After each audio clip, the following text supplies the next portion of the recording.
there, DB? Oh, just cleaning out the deadwood. Okay. Look, Mr. Cannell, I just can't afford to be without work right now, not even for a day. I've got a mother and 2 kid sisters. More good luck telegrams. Well, you know how it is. I've just got to keep on working, see? Sorry, sister. I was sent down here to clean house.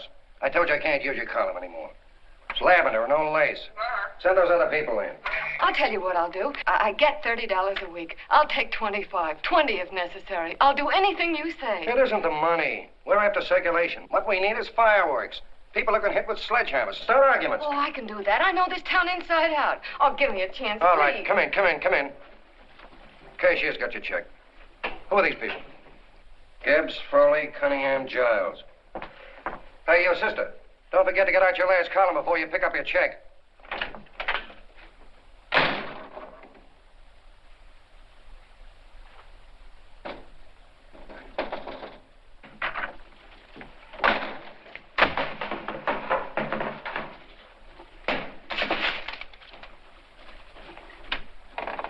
You're a couple of sticks shy in your column, man. Big rich slob like D.B. Norton buys a paper and 40 heads are chopped off. Did you get it, too? Yeah. You too? Oh, Joe. Oh, I'm sorry, darling. Why don't we tear the building down? Before you do, Ann, perhaps you'd better finish this column. Yeah, lavender and old lace. Wait, Joe. Wait. Wants fireworks, huh? Okay.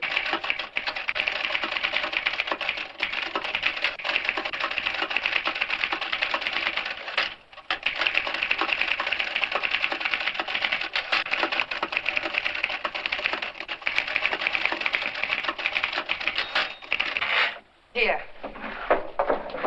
Below is a letter which reached my desk this morning. It's a commentary on what we laughingly call a civilized world.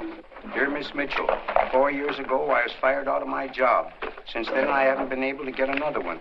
At first, I was sore at the state administration because it's on account of the slimy politics here we have all this unemployment. But in looking around, it seems the whole world's going to pot. So in protest, I'm going to commit suicide by jumping off the City Hall roof. Signed, a disgusted American citizen, John Doe. Editor's note, if you ask this column, the wrong people are jumping off the roofs. Hey, Ann, this is the old Fakeroo, isn't it? Never mind that, Joe. Go ahead. Oh, sorry.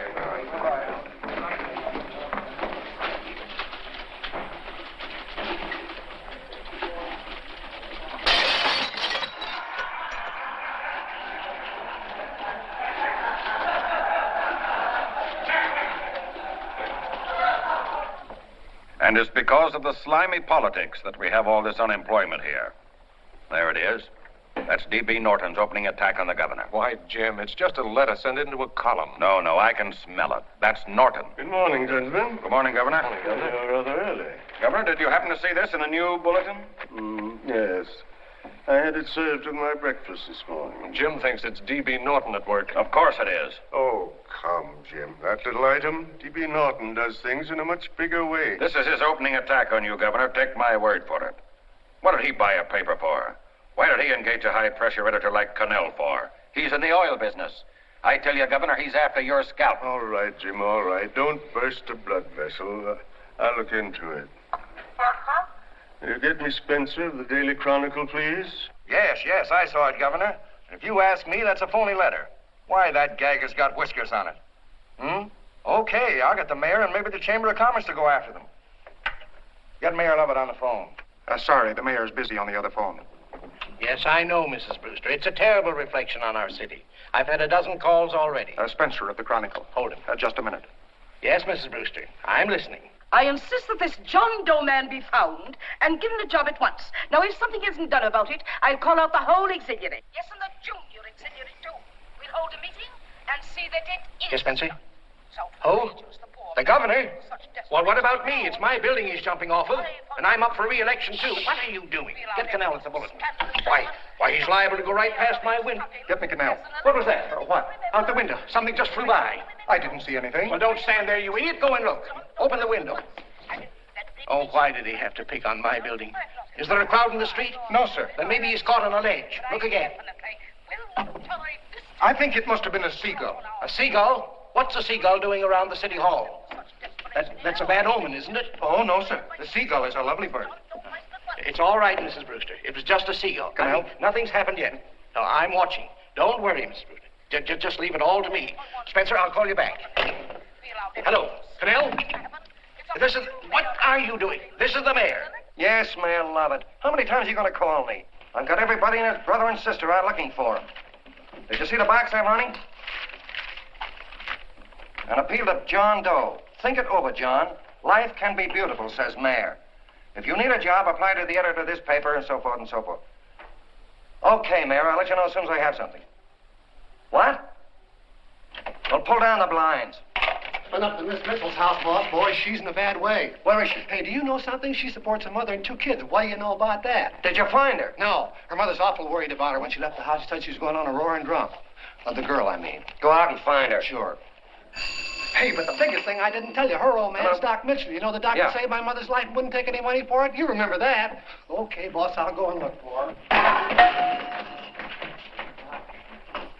Holy smokes, Commissioner, you've had 24 hours. Okay, Hawkshaw, grab a pencil. Here it is again. About 5'5", brown eyes, light chestnut hair, and as fine a pair of legs as ever walked into this office. Did you want to see me? No. I've had the whole Army and Navy out searching for you because that's a game we play here every day. I remember distinctly being fired. That's right. But you have a piece of property that still belongs to this newspaper, and I'd like to have it. What's that? The letter. What letter? The letter from John Doe. Oh. The whole town's in an uproar. We've got to find him, and the letter's the only clue. There is no letter. We'll get a handwriting expert to... What? There is no letter. Say that again. There's no letter. I made it up. You made it up. Mm-hmm. You said you wanted fireworks. Don't you know there are 9 jobs waiting for this guy? 22 families want to board him free. 5 women want to marry him, and the mayor's practically ready to adopt him, and you... Just call the morgue, boss. He said there's a girl there. Shut up.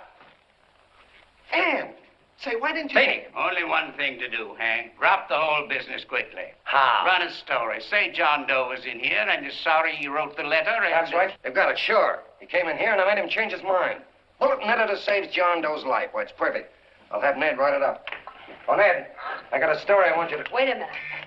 Listen, you great, big, wonderful genius of a newspaper man. You came down here to shoot some life into this dying paper, didn't you? Well, the whole town's curious about John Doe, and boom, just like that, you're going to bury him. There's enough circulation in that man to start a shortage in the ink market. In what man? John Doe. What John Doe? John Doe, the one I made up. Look, genius. Now, look. Suppose there was a John Doe and he walked into this office. What would you do? Find him a job and forget about the whole business, I suppose, huh? Not me. I'd make a deal with him. A deal? Sure, when you get hold of a stunt that sells papers, you don't drop it like a hot potato. Well, this is good for at least a couple of months. You know what I'd do? Between now and, let's say, Christmas when he's going to jump, I'd run a daily on.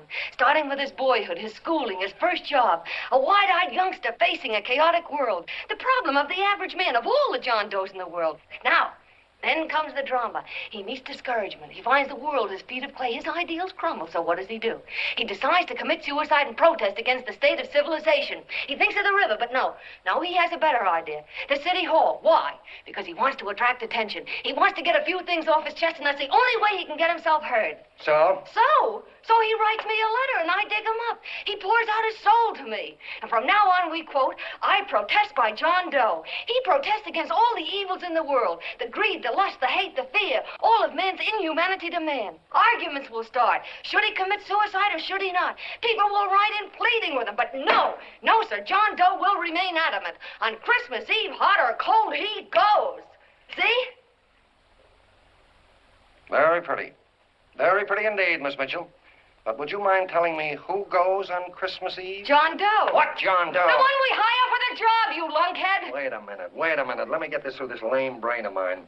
Are you suggesting we go out and hire someone to say he's going to commit suicide on Christmas Eve? Is that it? Well, you're catching on. Who, for instance? Anybody. Beanie'll do. Why, sure. Who, me? Jump off a... Oh, no, any time at Christmas. I'm superstitious.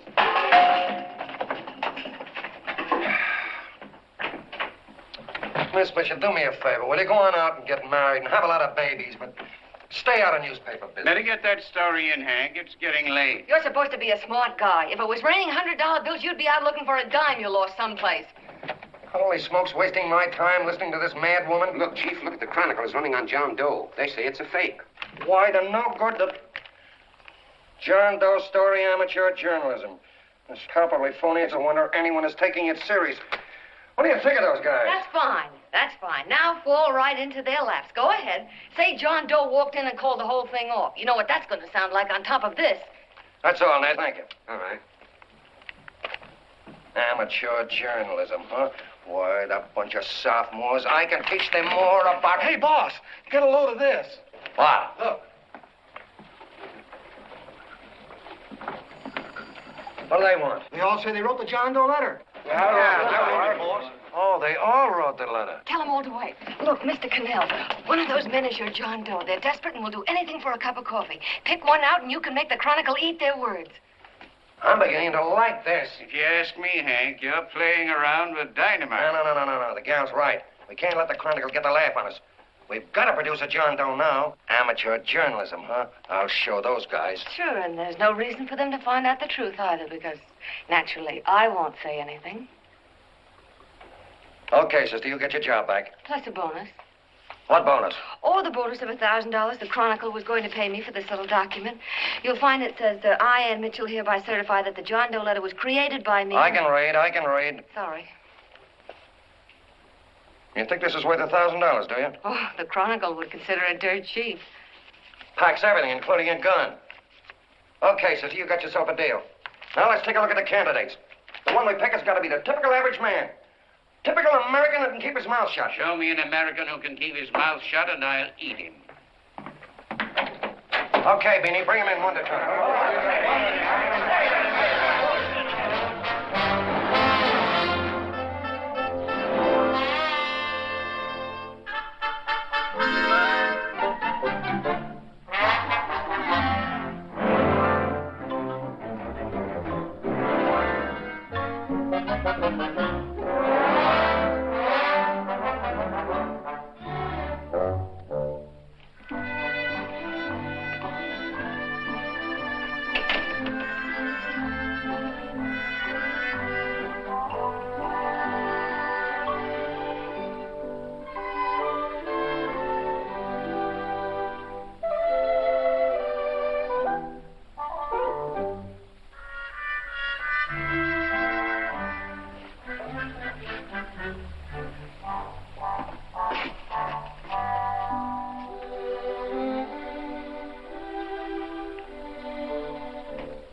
Did you write that letter to Miss Mitchell? No, I didn't. What are you doing up here, then? Well, the paper says there were some jobs around loose. Thought there might be one left over. Had any schooling? Yeah, a little. What do you do when you work? I used to pitch. Baseball? Yeah, till the wing went bad. Where'd you play? Bush leagues, mostly. How about family? Got any family? No. Oh, just traveling through, huh? Yeah, me and a friend of mine. He's outside. Looks all right. It's perfect, a baseball player. What could be more American? I wish he had a family, though. Be less complicated without a family. Look at that face, it's wonderful. They'll believe him. Come on. What's your name? Willoughby. John Willoughby. Long John Willoughby, they called me in baseball. Would you like to make some money? Yeah, maybe. Would you be willing to say you wrote that letter and stick by it? I get the idea. Yeah, maybe. That's our man. He's made to order. No. He don't seem like the kind of a guy that'd fall in line. When you're desperate for money, you do a lot of things, Mr. Cannell. He's our man, I tell you. He's fainted. Get the water quickly. Hurry up, Pop. Oh. Right here, sit down. You all right? Yeah, I'm all right. How many is that, 6?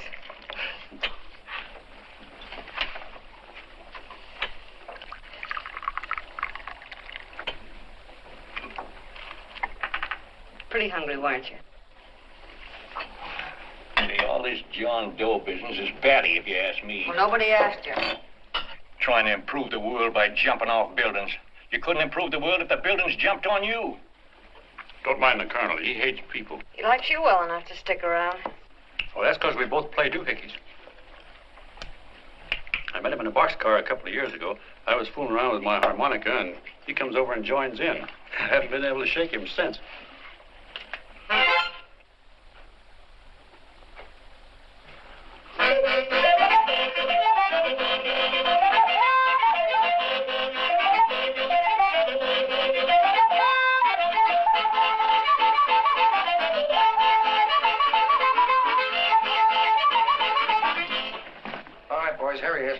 No, you can't take pictures of him like that, eating a sandwich and with a beard. But he's going to jump off a building. Yes, but not because he's out of a job. That's not news. This man's going to jump as a matter of principle. Well, maybe you're right. We'll clean him up and put him in a hotel room under bodyguards. We'll make a mystery out of him. Did you speak to Mr. Norton? Thinks it's terrific. Says for us to go the limit. Wants us to build a bonfire under every big shot in the state. Oh, swell. Is that the contract? Yeah. What's he doing here? Friend of his. They play duets together. Duets? But can we trust him? Oh. I trust him. Oh, you trust him, eh? Well, that's fine. I suppose he trusts you, too. Oh, stop worrying. He's all right. Okay, but we don't want more than a couple of hundred people in on this thing. Now, the first thing I want is an exact copy of the John Doe letter in your own handwriting. I've got it already. Here. No, that's fine. Now, I want you to sign this agreement. It gives us an exclusive story under your name, day by day, from now until Christmas. On December 26th, you get one railroad ticket out of town. And the bulletin agrees to pay to have your arm fixed. That's what you want, isn't it? Yeah, but it's got to be by Bonesetter Brown. Okay, Bonesetter Brown goes. Here, sign it. Meanwhile, here's $50 of spending money. That's fine. Beanie? Yes, boss. Take charge of him. Get him a suite at the Imperial and hire some bodyguards. He had some new clothes, Beanie. You think we better have him to louse? Yeah. Both of them? Yes, both of them, but don't let them out of your sight. Hey, Beanie, gray suit, huh? Yeah. Okay, fellas.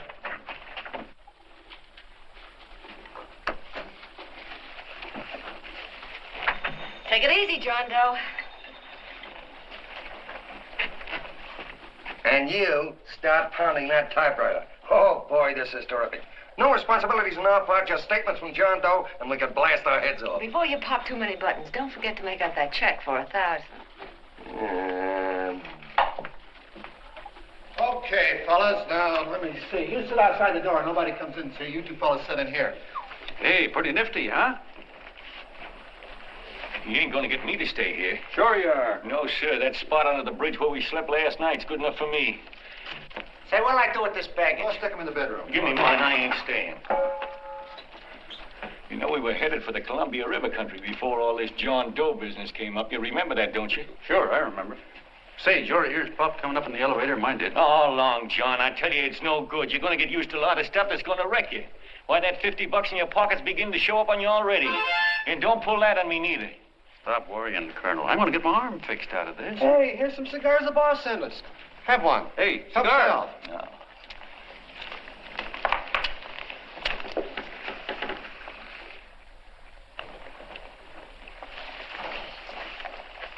Say, I'll bet you even the major leaguers don't rate an outfit like this. Here, make yourself comfortable. Paper? I don't read no papers, and I don't listen to radios either.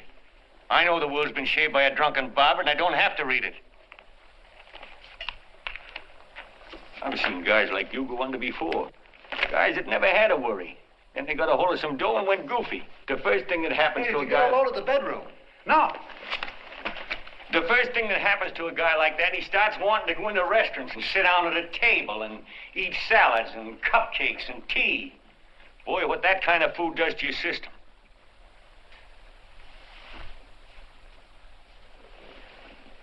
The next thing the dope wants is a room. Yes, sir, a room with steam heat and curtains and rugs. And before you know it, he's all softened up and he can't sleep unless he has a bed.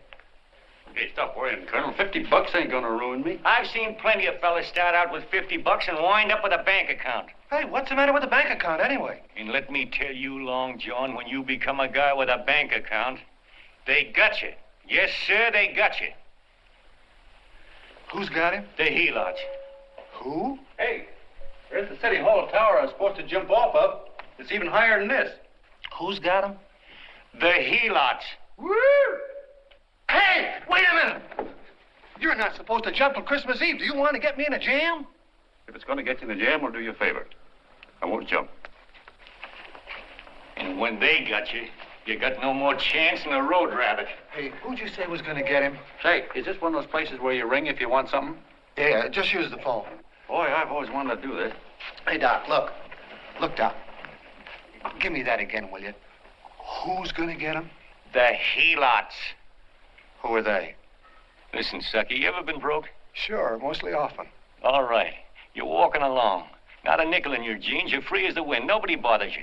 Hundreds of people pass you by in every line of business. Shoes, hats, automobiles, radios, furniture, everything. And they're all nice, lovable people. And they let you alone. Is that right? Then you get a hold of some dough, and what happens? All those nice, sweet, lovable people become helots. A lot of heels. They begin creeping up on you, trying to sell you something. They get long claws, and they get a stranglehold on you. And you squirm, and you duck, and you holler, and you try to push them away, but you haven't got a chance. They got you. First thing you know, you own things. A car, for instance. Now your whole life is messed up with a lot more stuff. You get license fees, and number plates, and gas, and oil, and taxes, and insurance, and identification cards, and letters, and bills, and flat tires, and dents, and traffic tickets, and motorcycle cops, and courtrooms, and lawyers, and fines, and 1,000,001 other things. And what happens? You're not the free and happy guy you used to be. You gotta have money to pay for all those things. So you go after what the other fellas got. And there you are. You're a helot yourself.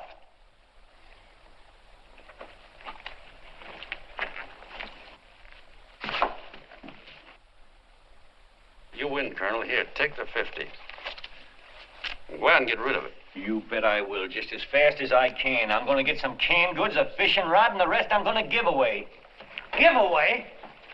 Hey, get me a pitcher's glove. I got to get some practice. Say, he's giving it away. I'm going to get me some of that. Hey, come back here, you helot. Will you send up 5 hamburgers with all the trimmings, 5 chocolate ice cream sodas, and 5 pieces of apple pie? No, apple with cheese. Yeah, thanks.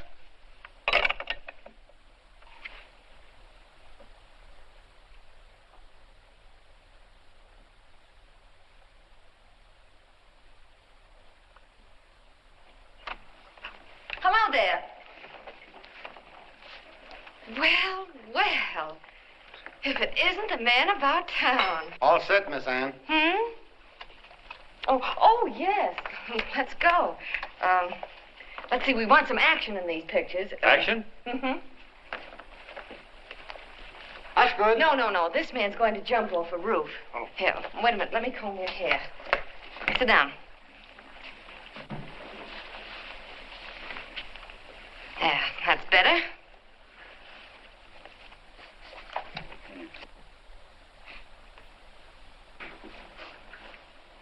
You know, he's got a nice face, hasn't he? Yeah, he's pretty. Here, sit down. Quiet, egghead. All right, now a serious expression.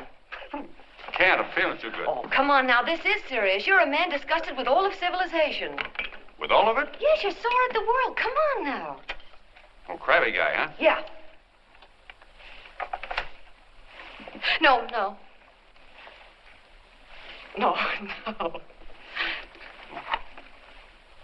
No, look. You don't have to smell the world. Well, all those guys in the picture Never mind stand... those guys. All right, stand up. Now, let's see what you look like when you protest. Against what? Against anything. Just protest. You got me. Oh, look, I'm the umpire, and you just cut the heart of the plate with your fast one, and I called it a ball. What would you do? Oh, you did, huh? Yeah. Why can't you call him right, you boneheaded... Grab it, Eddie, grab it!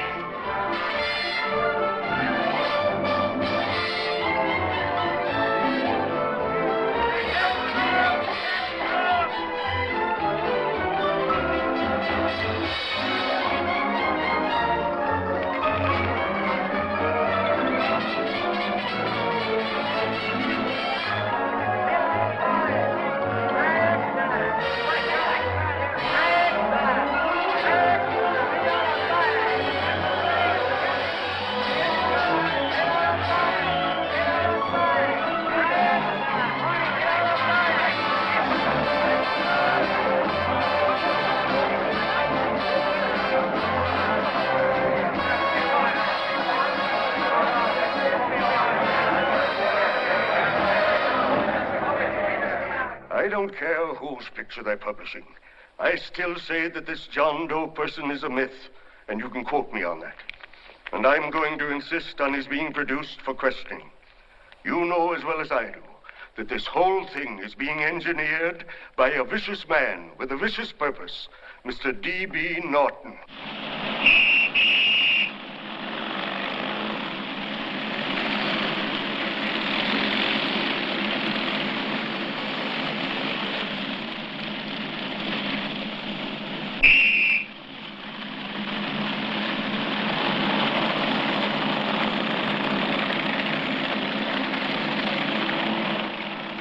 And Miss Mitchell are at the house, sir. Oh, they are? All right. Come on. Personally, I think it's just plain stupidity to drop it. Now, you should see his fan mail. Thousands.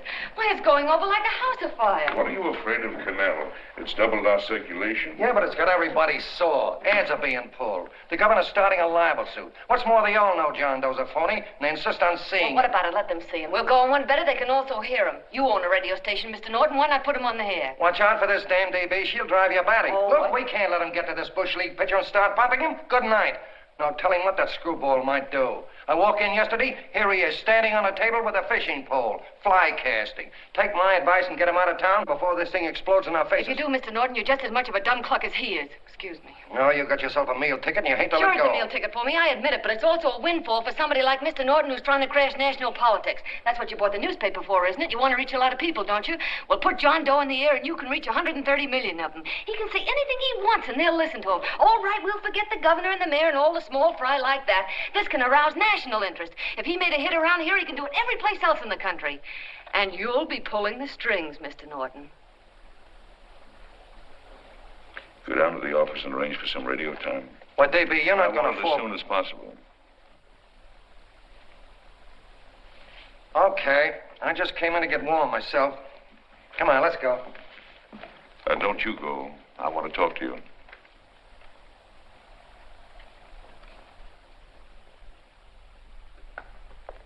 Sit down.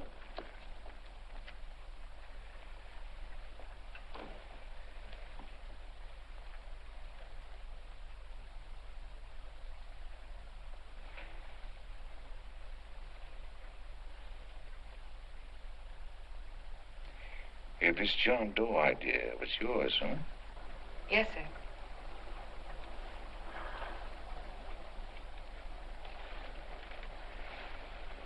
How much money do you get? $30. $30. Well, what are you after? I mean, what do you want? A journalistic career? Money. Money? Well, I'm glad to hear somebody admit it. Do you suppose you could write a radio speech that would put that fellow over? Oh, I'm sure I can. Do it, and I'll give you $100 a week. $100? That's only the beginning. You play your cards right, and you'll never have to worry about money again. Oh, I knew it. Hello. Hello. Whenever there's a pretty woman around. This is my nephew, Ted Sheldon, Miss Mitchell. How do you do? How do you do? All right, Casanova, I'll give you a break. See that Miss Mitchell gets a car to take her home. Always reading my mind, aren't you? Thank you very much for everything. And Miss Mitchell, I think from now on you'd better work directly with me. Yes, sir.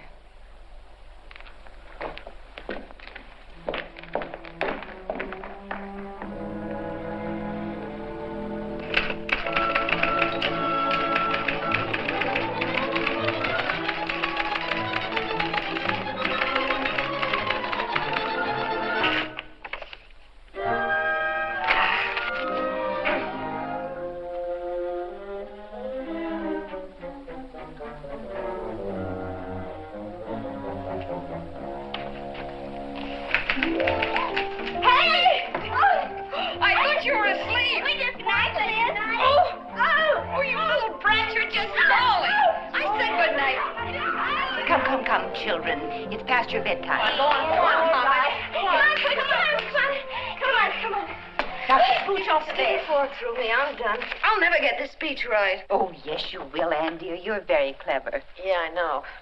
What are you looking for? Your purse. I need $10. What for? I gave you 50 just the other day.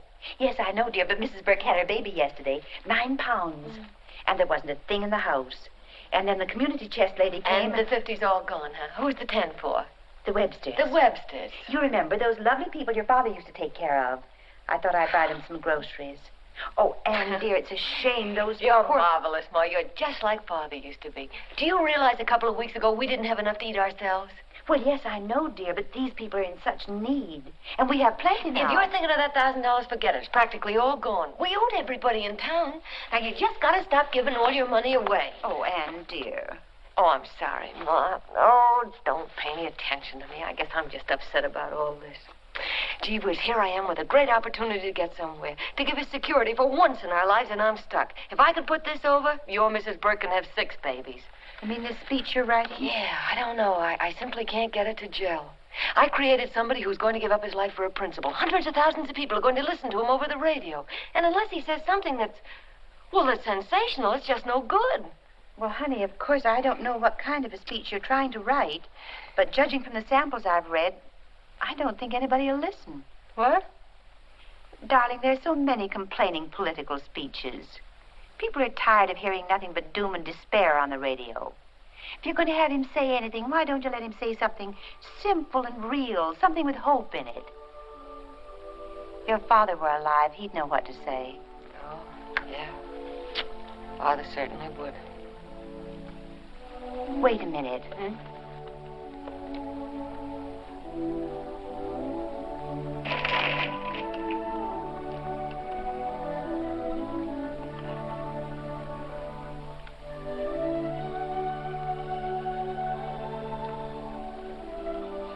That's your father's diary, Anne. Father's... I never knew he had a diary. There's enough in it for 100 speeches. Things people ought to hear nowadays. You'll be careful of it, won't you, dear? It's always helped to keep your father alive for me. You bet I will, Ma. Wait a minute. John Doe don't want to sign no autographs. Well, what does he do all day? What does he do all day? He's writing out his memories. Sorry, lady, you can't see Mr. Doe. He wants to be alone. No, he just sits around all day and commutes with himself.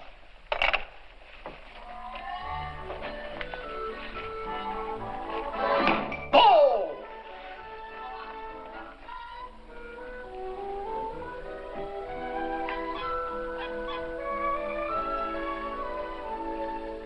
I don't know how you're going to stand it around here till after Christmas. I'll bet you ain't heard a train whistle in 2 weeks.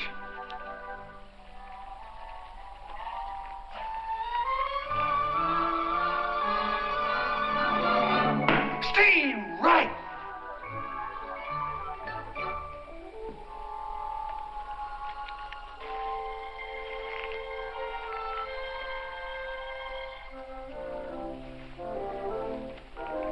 I know why you're hanging around.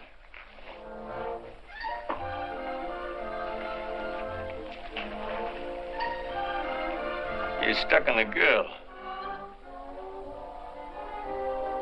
That's all a guy needs is to get hooked up with a woman.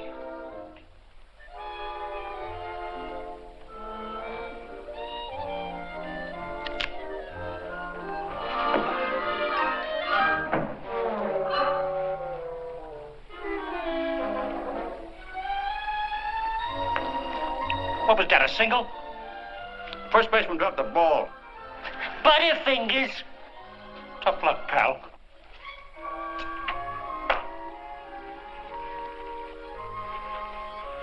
Guy has a woman on his hands. First thing he knows, his life is balled up with a lot more things. Furniture.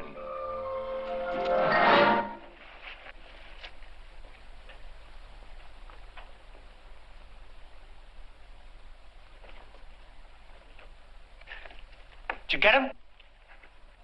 You're out. Swell. What's this, the end of the 8th? 9.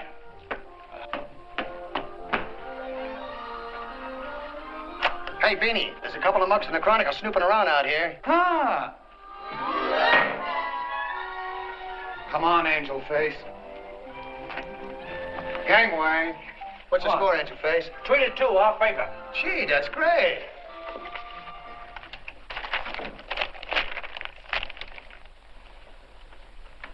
Hey, you got swell form there. Must have been a pretty good pitcher. Pretty good. Say, I was just about ready for the major leagues when I chipped a bone in my elbow. I got it pitching a 19-inning game. 19? Yeah. There was a major league scout there watching me, too.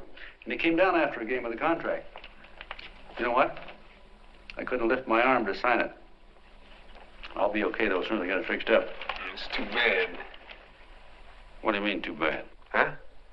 Oh, that you'll never be able to play again. What are you talking about? I just told you I was going to get... Well, you know how they are in baseball if a guy's mixed up in a racket. Racket? What do you mean? Well, I was just thinking about this John Doe business. Why, as soon as it comes out it's all a fake, you'll be washed up in baseball, won't you? Yeah.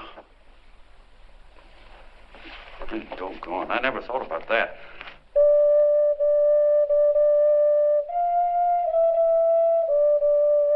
Gosh. And another thing, what about all the kids in the country? The kids that idolize ball players. What are they going to think about you? Yeah. Hey, Colonel. Did you hear that? I gotta figure some way out of this thing. The elevators are still running. I know one way you can do it. How? Well, when you get up there on the radio, all you have to do is to say the whole thing's a frame-up. Make you a hero sure as you're born. Yeah, but how am I going to get my arm fixed? Well, that's a cinch. I know somebody that'll give you $5,000 just to get up on the radio and tell the truth. $5,000? Yeah, $5,000, and he gets it right away. You don't have to wait till Christmas. Look out, Long John. They're closing in on you. Say, who's putting up this dough? Fellow runs the Chronicle. Here's the speech you make, and it's all written out for you. $5,000. Holy mackerel, I can see the helots coming, the whole army of them. It's on the level.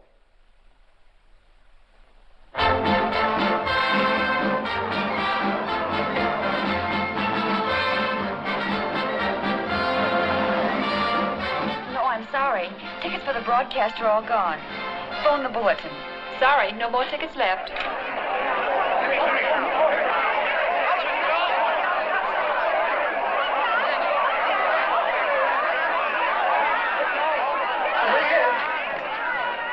John, all set for the big night?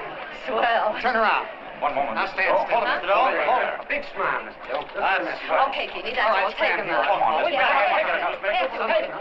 Now, look, John, here's the speech. It's in caps and double-spaced. You won't have any trouble reading it. Not nervous, are you? No. Of course not. He wouldn't be. Who? John Doe, the one in there. Hey, don't let your knees rattle. It picks up on the mic. Oh, Beanie. You needn't be nervous, John. All you have to remember is to be sincere. Pick up that phone, Miss Mitchell. It's for you. Okay. Hello? Yes, Mother. Oh, thank you, darling. Oh, there he is, the poor dear man. Oh, good luck to you, Mr. Doe. We want you to know that we're all for you. The girls all decided that you're not to jump off any roof at all. If we have to, we'll stop it. You got the speech I gave you? Yeah. Now, look. I'll give this money to the colonel just as soon as you get started. We'll have a car waiting at the side entrance for you. Okay. How'd you get in here? Huh? Oh, I just came in to wish him luck. Come on, out. Mother says good luck, too. John, when you read that speech, please believe every word of it. He's turned out to be a wonderful person, John. Who? John Doe, the one in the speech. Oh. You know something? I've actually fallen in love with him. All right, there he is, sister. Now, come on, plenty of room. What's the idea? No, that's too much. That's not so much. Come on. Oh, this is no time for cheap publicity, Mr. Cannell. Listen, if that guy lays an egg, I want to get something out of it. I'm getting a Jane Doe ready. Oh, come on. Here. Will you, fellas? Give me a All right, chance. that's I enough. have to raise just one more. Well, that's fine, honey. You go ahead. All right, I You've need been one doing. more. You're very good, honey. Go ahead. How you doing? Oh. All right, Benny, bring him in. Holy smoke, a half a helot. There you are, boss, just like you ordered. Symbols of little people. Okay, get him up. All right, young fella. This is ridiculous, Mr. Cannell. Come on, give me a chance. The man's on the air. Come on, Oh, fellas, I told you could have asked me if you want to. No, come on, ask me. We can have a... Come on, that's right. Afterwards, you can get all the pictures you want. Thank you very much. Come on, will you? Afterwards, that's right. Come on, Snooks, you better bail out. Okay, goodbye, Mr. Doe. Beanie. All right. Better get ready. 1 minute to go. Wow, Hey, 1 minute to go and the score is nothing to nothing. Now, please, John, you won't let me down, will you? Will you? Of course you won't. If you'll just think of yourself as the real John Doe. Listen, everything in that speech are things a certain man believed in. He was my father, John. And when he talked, people listened. And they listened to you, too. Funny. You know what my mother said the other night? She said to look into your eyes, that I'd see Father there. Hey, what do you say? Okay, we're coming. Come on. Now, listen, John, you're a pitcher. Now get in there and pitch. Good luck. Give him room, let him through. Come on.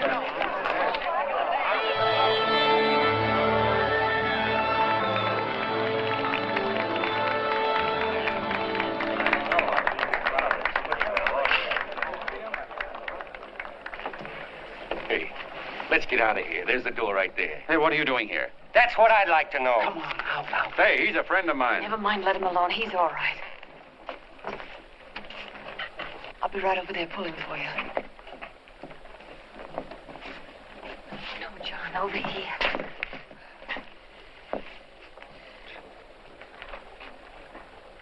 Stand by.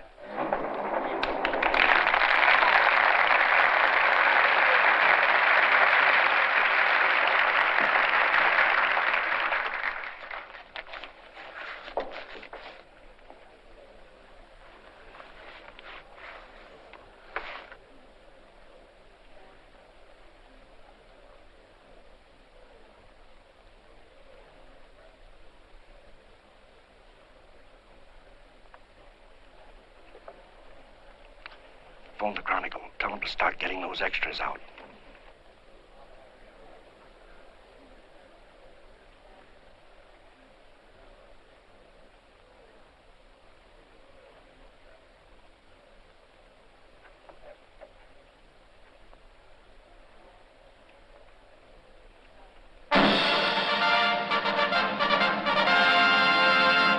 And good evening, ladies and gentlemen. This is Kenneth Fry speaking for the New Bulletin. Tonight we give you something entirely new and different. Standing beside me is the young man who has declared publicly that on Christmas Eve he intends to commit suicide, giving as his reason, quote, "I protest against the state of civilization," end quote. Ladies and gentlemen, the New Bulletin takes pleasure in presenting the man who is fast becoming the most talked of person in the whole country, John Doe.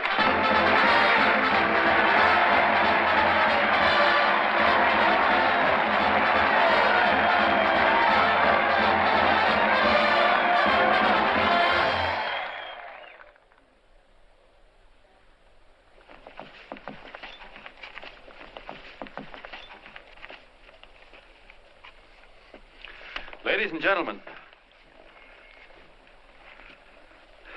I am the man you all know as John Doe. I took that name because it seems to describe the average man. And that's me. And that's me. Well, it was me before I said I was going to jump off the city hall roof at midnight on Christmas Eve. Now I guess I'm not average anymore. Now I'm getting all sorts of attention. From big shots, too. We've been double-crossed. The mayor and the governor, for instance. They don't like those articles I've been writing. You're an imposter, young fellow. That's a pack of lies you're telling. Who wrote that speech for you? Hey, get that guy. Hey, kid.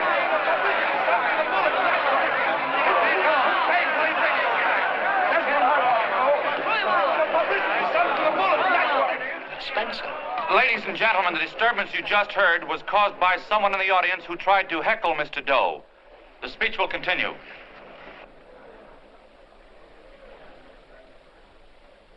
Well, people like the governor and that fellow there can stop worrying. I'm not going to talk about them.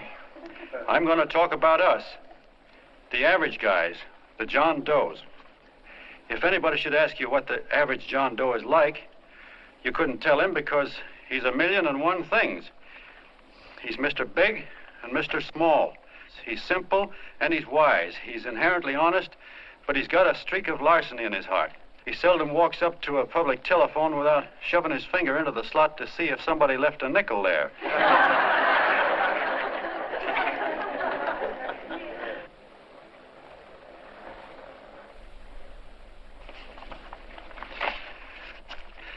He's the man the ads are written for. He's the feller everybody sells things to.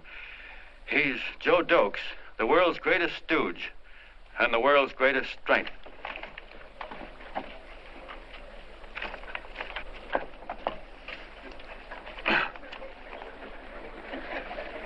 Yes, sir. Yes, sir, we're a great family, the John Does. We are the meek who are supposed to inherit the earth. You'll find us everywhere.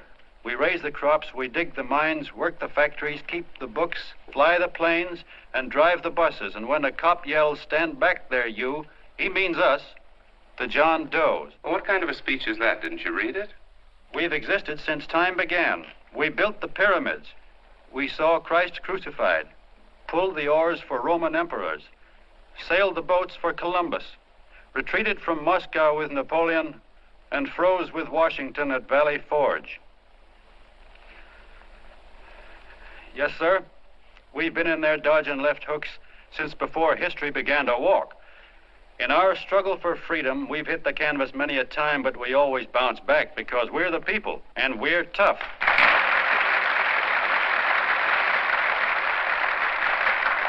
They've started a lot of talk about free people going soft, that we can't take it. That's a lot of hooey.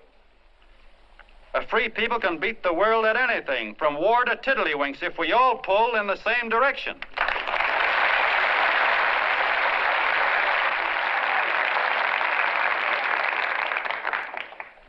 I know a lot of you are saying, "What can I do? I'm just a little punk. I don't count." Well, you're dead wrong. The little punks have always counted, because in the long run, the character of a country is the sum total of the character of its little punks.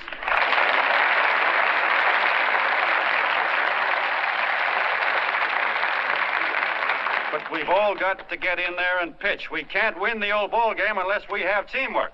And that's where every John Doe comes in. It's up to him to get together with his teammate. And your teammate, my friends, is the guy next door to you. Your neighbor. He's a terribly important guy, that guy next door. You're going to need him, and he's going to need you, so look him up. If he's sick, call on him. If he's hungry, feed him. If he's out of a job, find him one. To most of you, your neighbor is a stranger, a guy with a barking dog and a high fence around him. Now, you can't be a stranger to any guy that's on your own team. So tear down the fence that separates you. Tear down the fence, and you'll tear down a lot of hates and prejudices. Tear down all the fences in the country, and you'll really have teamwork.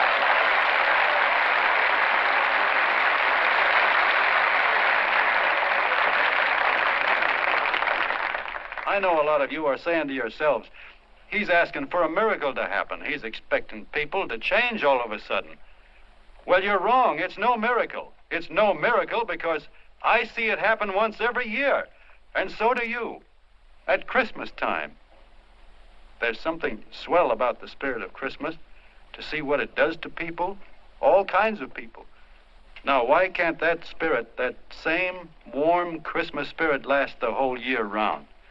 Gosh, if it ever did, if each and every John Doe would make that spirit last 365 days out of the year, we'd develop such a strength, we'd create such a tidal wave of goodwill that no human force could stand against it.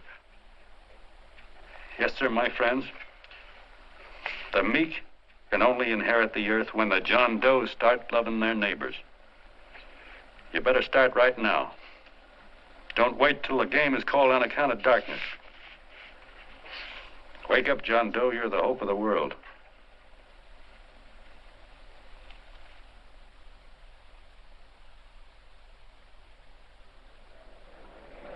John, you're going wonderful.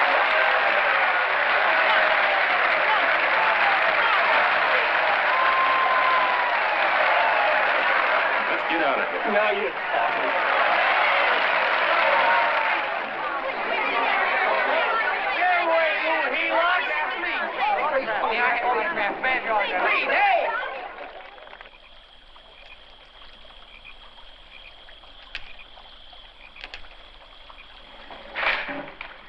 I knew you'd wake up sooner or later.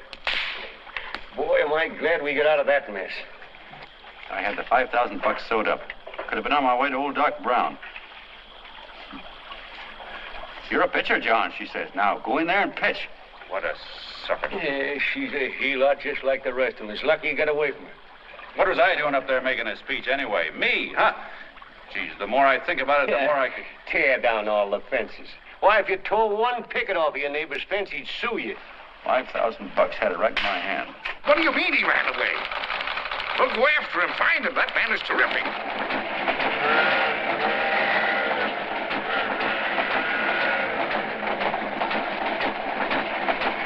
Columbia River, here we come.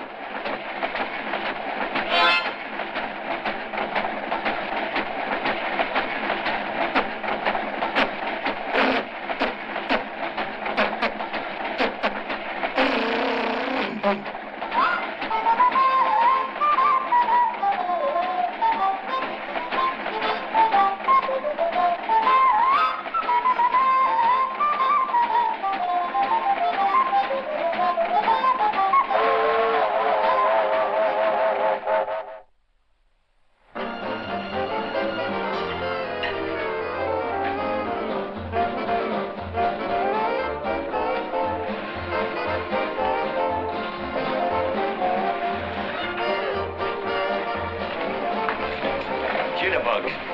Yeah. Say, how much money we got left? 4 bits. Better make it donuts, huh? Yeah.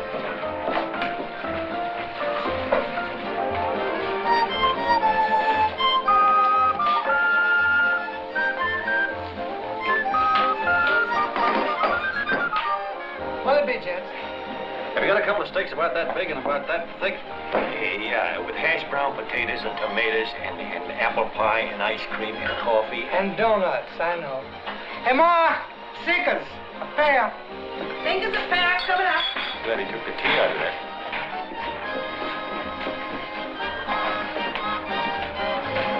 Hey, look. Join the John Doe Club. John Doe Club.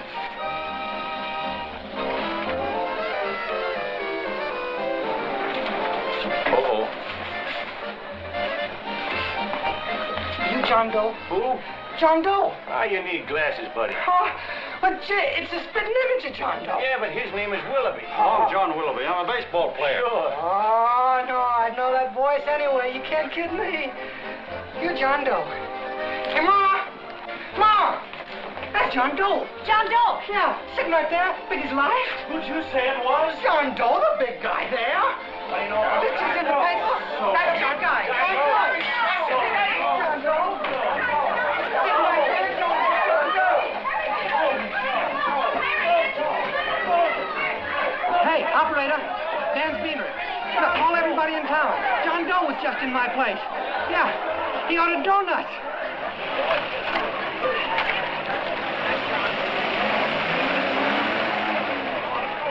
John Doe. Hey, let's see John Doe.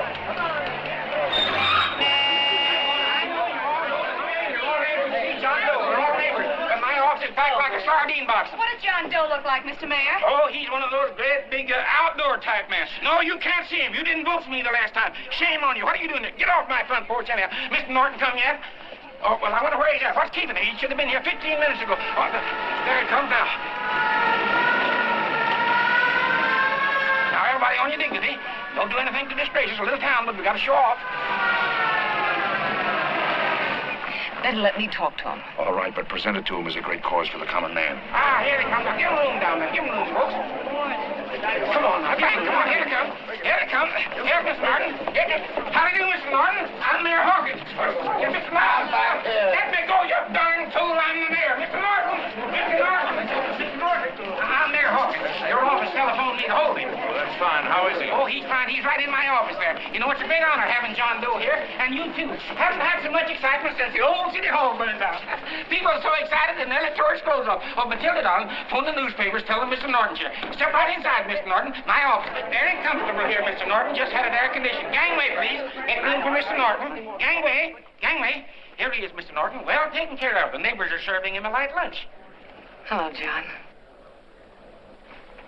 Well, Mr. Mayor, if you don't mind, we'd like to talk to him alone. Why, certainly, certainly. All right, everybody. Clear out. But you all right, quickly now. Come on. Come on. That's it. All right.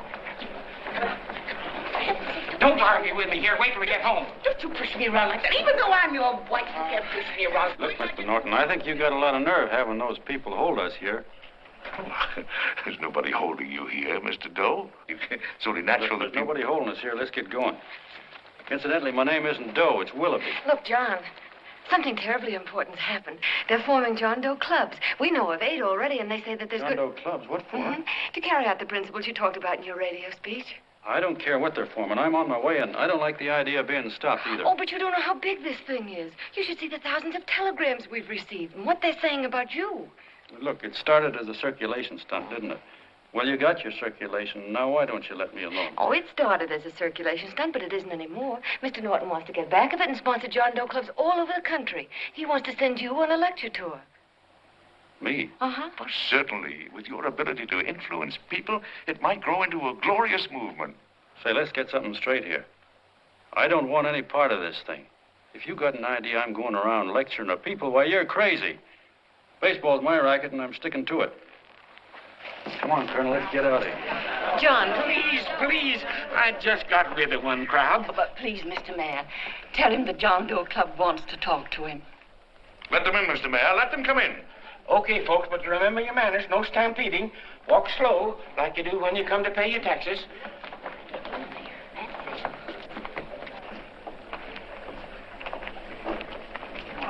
Okay. All right, give me a chance. Come right in. My name's Bert Hansen, Mr. Doe. I'm the head soda jerker at Schwabacker's drugstore. Well, sir, you see, me and my wife, we heard your broadcast, and we got quite a bang out of it. Especially my wife. Kept me up half the night saying, that man's right, honey. The trouble with the world is nobody gives a hoot about his neighbor. That's why everybody in town's sore and cranky at each other. And I kept saying, well, that's fine, but how's a guy going to go around loving the kind of neighbors we got? Old Sourpuss, for instance.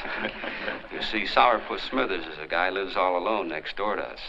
He's a cranky old man that runs a second-hand furniture store. We haven't spoken to him for years. I always figured he was an ornery old gent that hated the world because he was always slamming his garage door and playing the radio so loud he kept half the neighbors up. Well, anyway, the next morning I'm out watering the lawn and I look over and there's Sourpuss on the other side of the hedge straightening out a dent in his fender. And my wife yells to me out the window. She says, go on, speak to him, Bert. And I figured, well, heck, I can't lose anything, so I yelled over to him, good morning, Mr. Smithers. He went right on pounding his fender. Was I burned? So I turned around to give my wife a dirty look, and she said, louder, he didn't hear you. So in a voice you could have heard in the next county, I yelled, good morning, Mr. Smithers. Well, sir, you could have knocked me over with a feather. Old Sourpuss turned around, surprised-like, and he put on a big smile, came over and took my hand like an old lodge brother, and he said, good morning, Hanson. I've been wanting to talk to you for years, only I thought you didn't like me. And then he started chatting away like a happy little kid, and he got so excited his eyes all. Well, Mr. Doe, before we got through, I found out Smithers is a swell egg, only he's pretty deaf, and that accounts for all the noises. And he says it's a shame how little we know about our neighbors. And then he got an idea. And he said, how's about inviting everybody someplace where we can all get together and know each other a little better? Well, I'm feeling so good by this time, I'm ripe for anything. So Smithers goes around the neighborhood inviting everybody to a meeting at the schoolhouse. And I tell everybody that comes in the store, including Mr. Schwabacker, my boss. I'm talking too much. Well, I'll be doggone if over 40 people don't show up. Of course, none of us knew what to do, but we sure got a kick out of seeing how glad everybody was just to say hello to one another. Tell him about making Sourpuss chairman. Oh, yeah, we made Sourpuss chairman and decided to call ourselves the John Doe Club. And say, incidentally, this is my wife. Come here, honey. This is my wife, Mr. Doe. How do you do, Mr. Doe? Sourpuss is here, too. Oh, is he? This is Sourpuss, or excuse me, Mr. Smithers, Mr. Doe. That's all right. If you didn't call me Sourpuss, it wouldn't feel natural. Well, anyway, I guess nearly everybody in the neighborhood came except the Delaney's. And the Delaney's live in a big house with an iron fence around it, and they always keep their blinds drawn. And we always figured that he was just an old miser that sat back counting his money, so why bother about inviting him? Until Grimes, the milkman, spoke up, and he said, say, you've got the Delaney's all wrong. And then he tells us about how they canceled their milk last week, and how when he found a note in the bottle, he got kind of curious-like, and he sort of peeked in under the blinds and found the house was empty. If you ask me, he says, they're starving. Old man Delaney has been bringing his furniture over to my place at night, one piece at a time, and selling it. Yeah. And, well, sir, a half dozen of us ran over there to fetch him, and we brought him to the meeting. And what a reception they got. Why, everybody shook hands with him and made a fuss over them, and, well, finally, Mr. and Mrs. Delaney just sat right down and cried. And then we started to find out about a lot of other people. Yeah, sure. Well, you know Grubel, for instance. Grubel's here. See? Yeah, that's a... Of course, you don't know Grubel, but he's a man that everybody figured was the worst no-account in the neighborhood because he was living like a hermit, and nobody would have anything to do with him. That isn't until Murphy, the postman, told us the truth. Why, Grubel, he says, he lives out of garbage cans because he won't take charity, because it'd ruin his self-respect, he says. Just like you said on the radio, Mr. Doe. Well, sir, about a dozen families got together and gave Grubel a job watering their lawns. Isn't that wonderful? And then we found jobs for 6 other people, and they've all gone off for relief. Yeah, and my boss, Mr. Schwabacker, made a job in his warehouse for old man Delaney. And he gave you that $5 raise. Yeah, wasn't that swell? Why, Bert, I feel slighted. I'd like to join, but nobody asked me. I'm sorry, Mayor, but we voted that no politician could join. Just the John Does of the neighborhood, because you know how politicians are. Well, the reason we wanted to tell you this, Mr. Doe, was just to give you an idea of what you started. And from where I'm sitting, I don't see any sense in you jumping off any building. No. Well, thank you for listening. Goodbye, Mr. Doe. You're a wonderful man, and it strikes me you can be mighty useful walking around for a while. Hey, goodbye, Mr. Doe. Goodbye, Mr. Doe.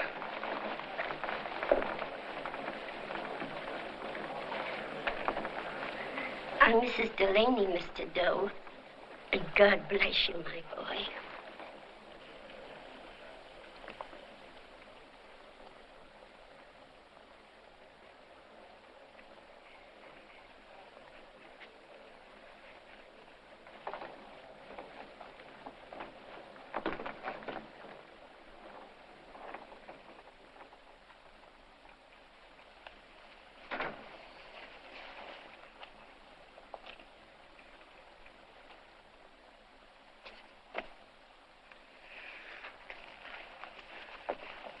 Gee whiz, I'm all mixed up. I don't get it. Look, all those swell people think I'm going to jump off a building or something. I never had any such idea. Gosh. A fellow'd have to be a mighty fine example himself to go around telling other people how to... Say, look, what happened the other night was on account of Miss Mitchell here. She wrote the stuff. Don't you see what a wonderful thing this can be? But we need you, John. You're hooked. I can see that right now. They got you. Well, I'm through. For 3 years, I've been trying to get you up to the Columbia River country. First, it was your glass arm. Then it was the radio. And now it's the John Doe clubs. Well, I ain't waiting another minute. Gangway, you helots. Hey, Colonel, wait a minute. Hey, Colonel! I want you personally to go along with John Doe and Miss Mitchell and handle the press and the radio. Me? Yes, I don't want to take any chances. And Johnson. Yes, Stevie. Your crew will do the mop-up job. They'll follow John Doe into every town, see that the clubs are properly organized and the charters issued. Right. There are only 8 flags up there now. I want to see that map covered before we get through.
If they made demands, I'd understand it. But the John Does ask for nothing. People are going off relief. If this keeps up, I'll be out of a job. As soon as it gets strong enough, we'll find out what John Doe wants. 30 every Thursday. 60 at 60. Who knows what? I'm sorry, boss. They just won't let anybody talk politics to them. It's crazy. We've got to get to them. They represent millions of voters.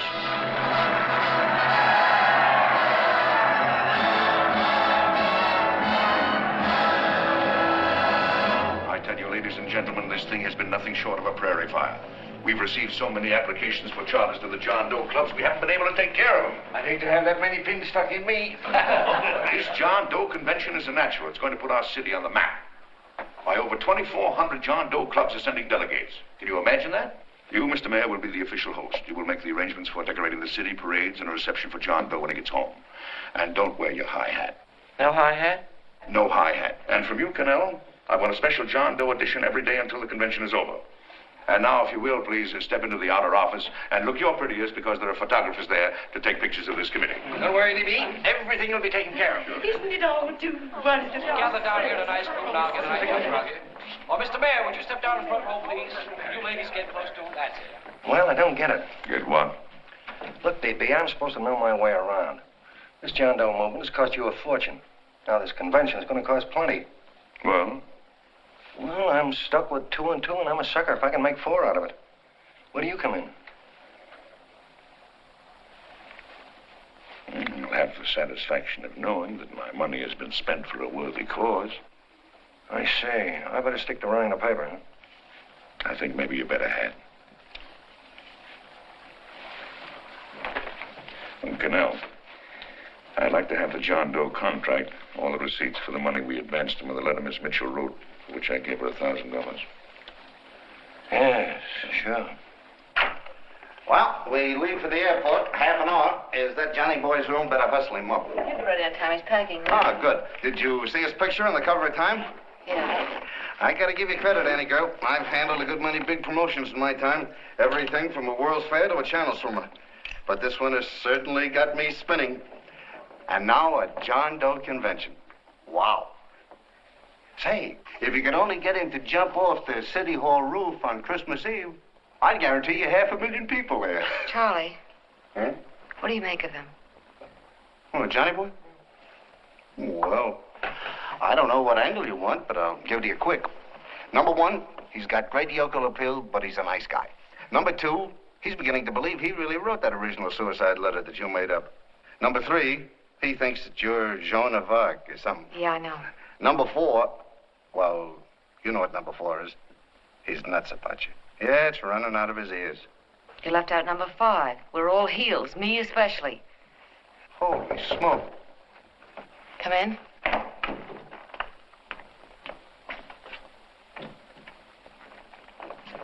Small pack. Good. I'll go and get Beanie Boy. Okay, Charlie boy.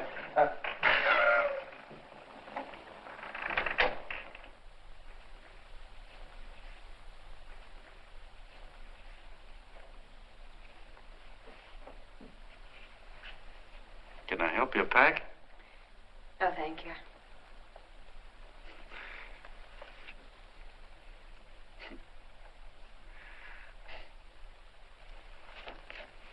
Do you care if I sit down out here?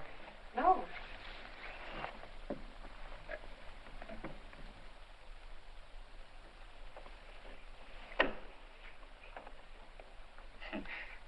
You know, I had a crazy dream last night. It was about you. About me? Yeah, sure was crazy. I dreamt I was your father.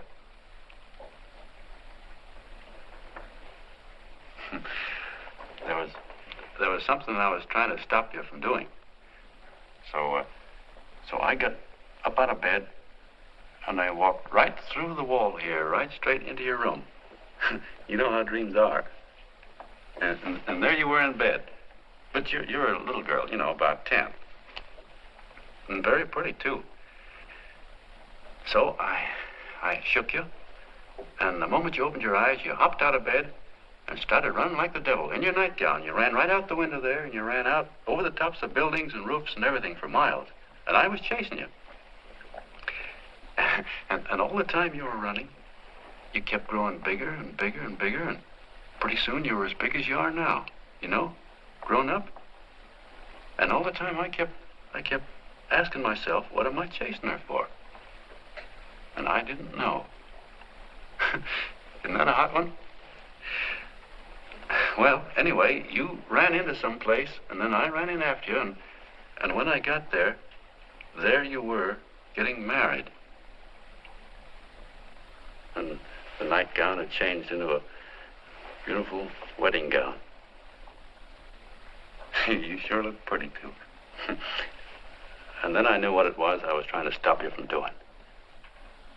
Dreams are sure crazy, aren't they? Well, would you like to know who it was you were marrying?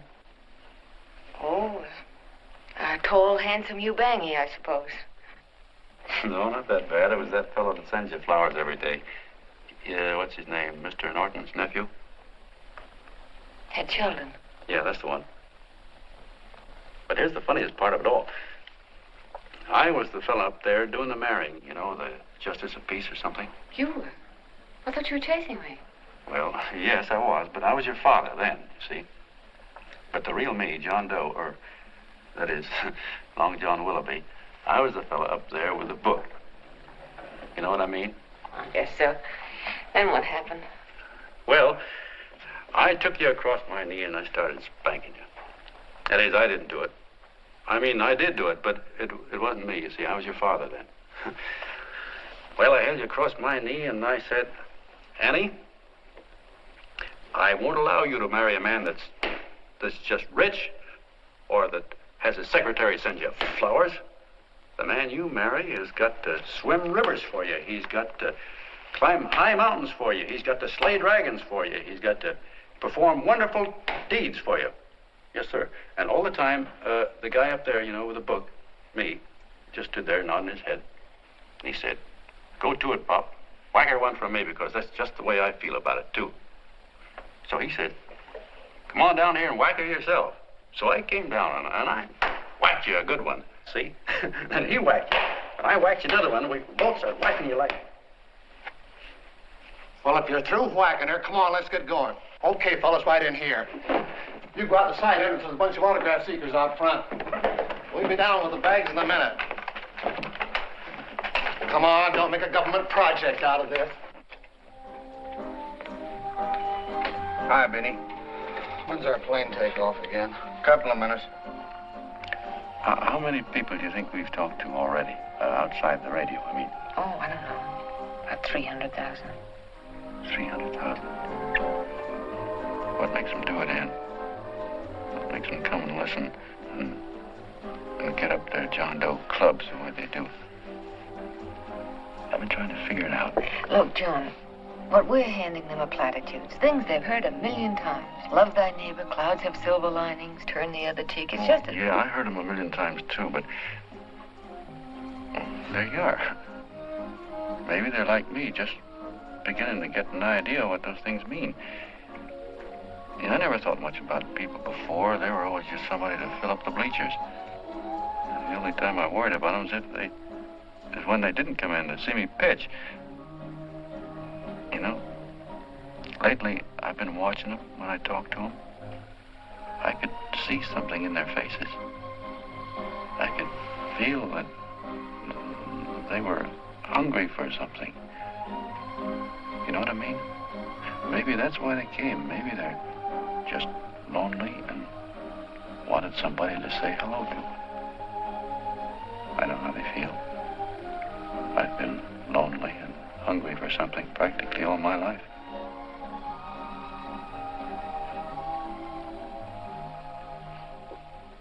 All aboard, folks. That's your office. Yeah, that's true. Oh, somebody else sitting here? No, that's your seat. And this is your coat. Mine? A little token of appreciation. Oh, it's beautiful, D.B. Well, I don't quite know what to say. Well, don't say anything at all. Just sit down. Oh. Go ahead, open it. Oh.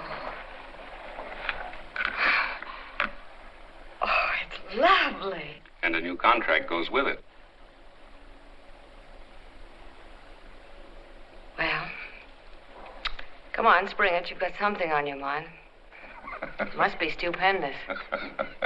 You know, that's what I like about it. Right to the point, like that. All right, Practical Annie. Here it is.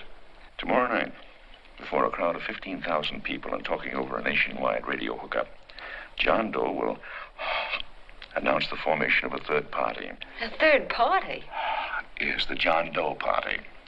Devoted entirely to the interests of all the John Does all over the country, which practically means 90% of the voters. He will also announce the third party's candidate for the presidency. A man whom he personally recommends, a great humanitarian, the best friend the John Does have. Mr. D.B. Norton. Yes.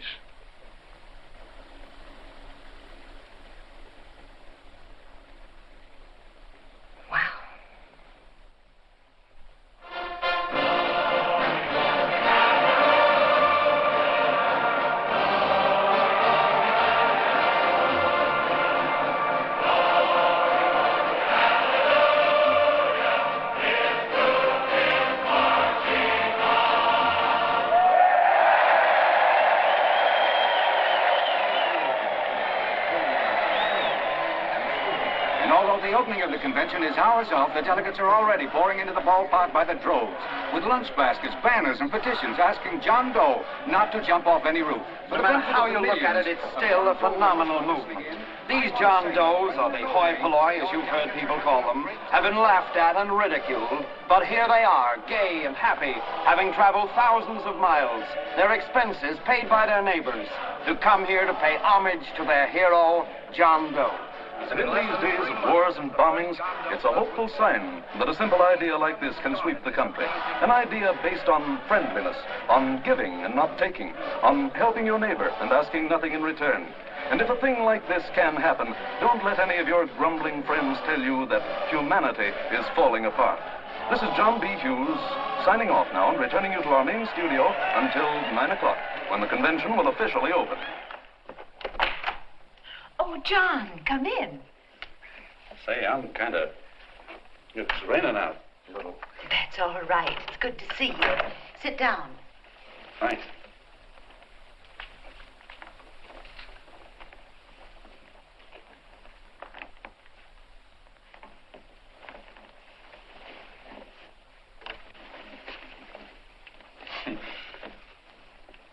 It's for Anne. Oh, how nice. Thank you very much. Flowers. I'm terribly sorry she isn't here.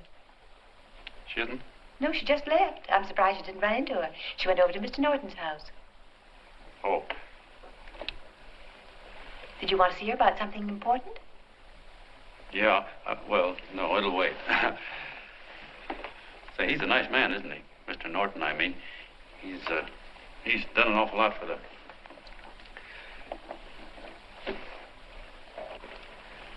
Well, say, my coat's pretty wet. I'm afraid I might have wet the couch a little.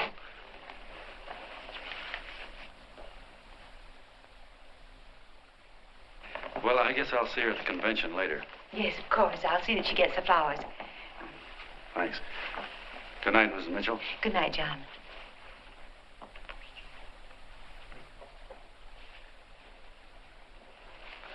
Say, Miss Mitchell, I'm kind of glad Anne isn't here. You see, I came over here hoping to see her alone, and kind of hoping I wouldn't, too, you know what I mean? There was something I wanted to talk to her about. But, well, it'll wait, I guess. Good night. Good night, John. Say, look, Mrs. Mitchell, have you ever been married? Oh, I'm sure you have. Gosh, that's pretty silly. Well, I guess you must think I'm kind of batty. Well, I guess I'd better be going at that.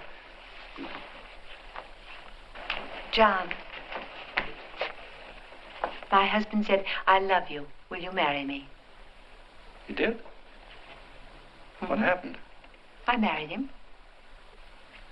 Well, yeah, that's what I mean, see? It was easy as all that, huh? Uh-huh.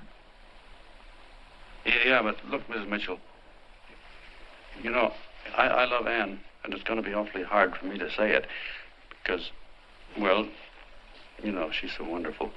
And, well, the best I ever was a Bush League pitcher. And, you know, I think she's in love with another man, the one she made up. You know, the real John Doe. Well, that's pretty tough competition. I bet you he'd know how to say it all right. On me, I get up to it and around it and in back of it, but I never get right to it. You know what I mean? So the only chance I've got is, well, if somebody could kind of give her a warning, sort of prepare her for the shock. You mean you'd like me to do it? Well, I was thinking that, yeah, you know, sort of break the ice.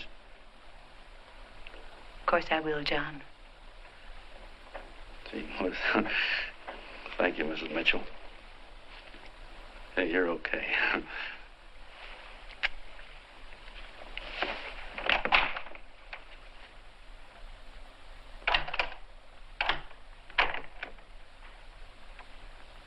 This John Doe meeting is going to be one of the biggest things that ever happened. Why, they're coming from all over. Trains, boxcars, wagons. Look out! Hello, bodyguards. Hey, had your dinner yet? Well, Jim? Oh, that's all right. Well, look, no, go ahead and have your dinner. Wait a minute, John.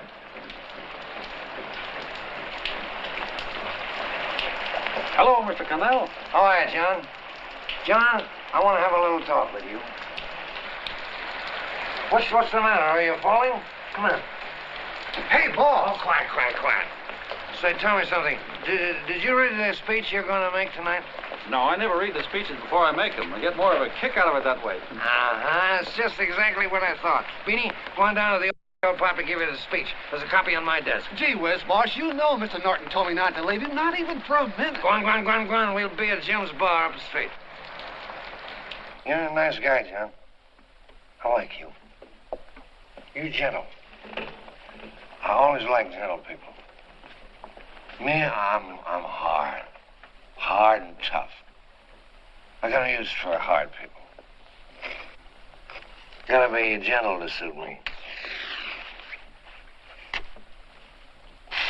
Like you, for instance.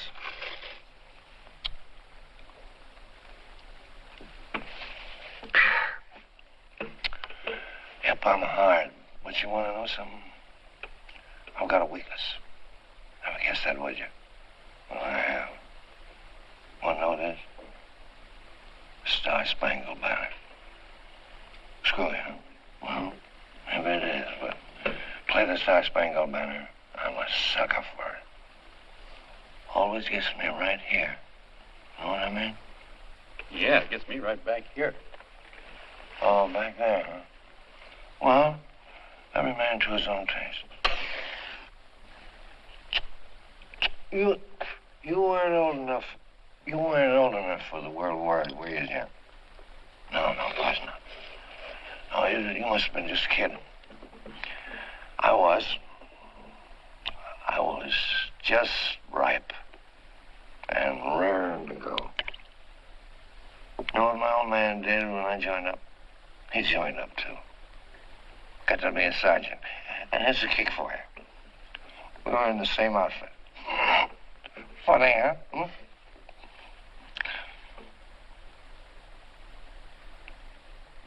He was killed, John.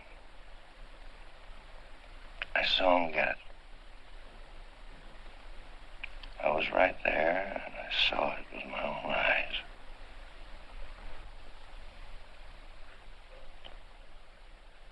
Me, I came out without a scratch. That is, excepting my ulcers.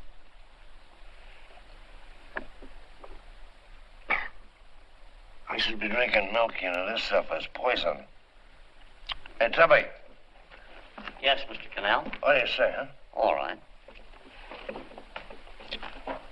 Yep, I'm a sucker for this country. I'm a sucker for the Star-Spangled Banner, and I'm a sucker for this country. I like what we got here. I like it.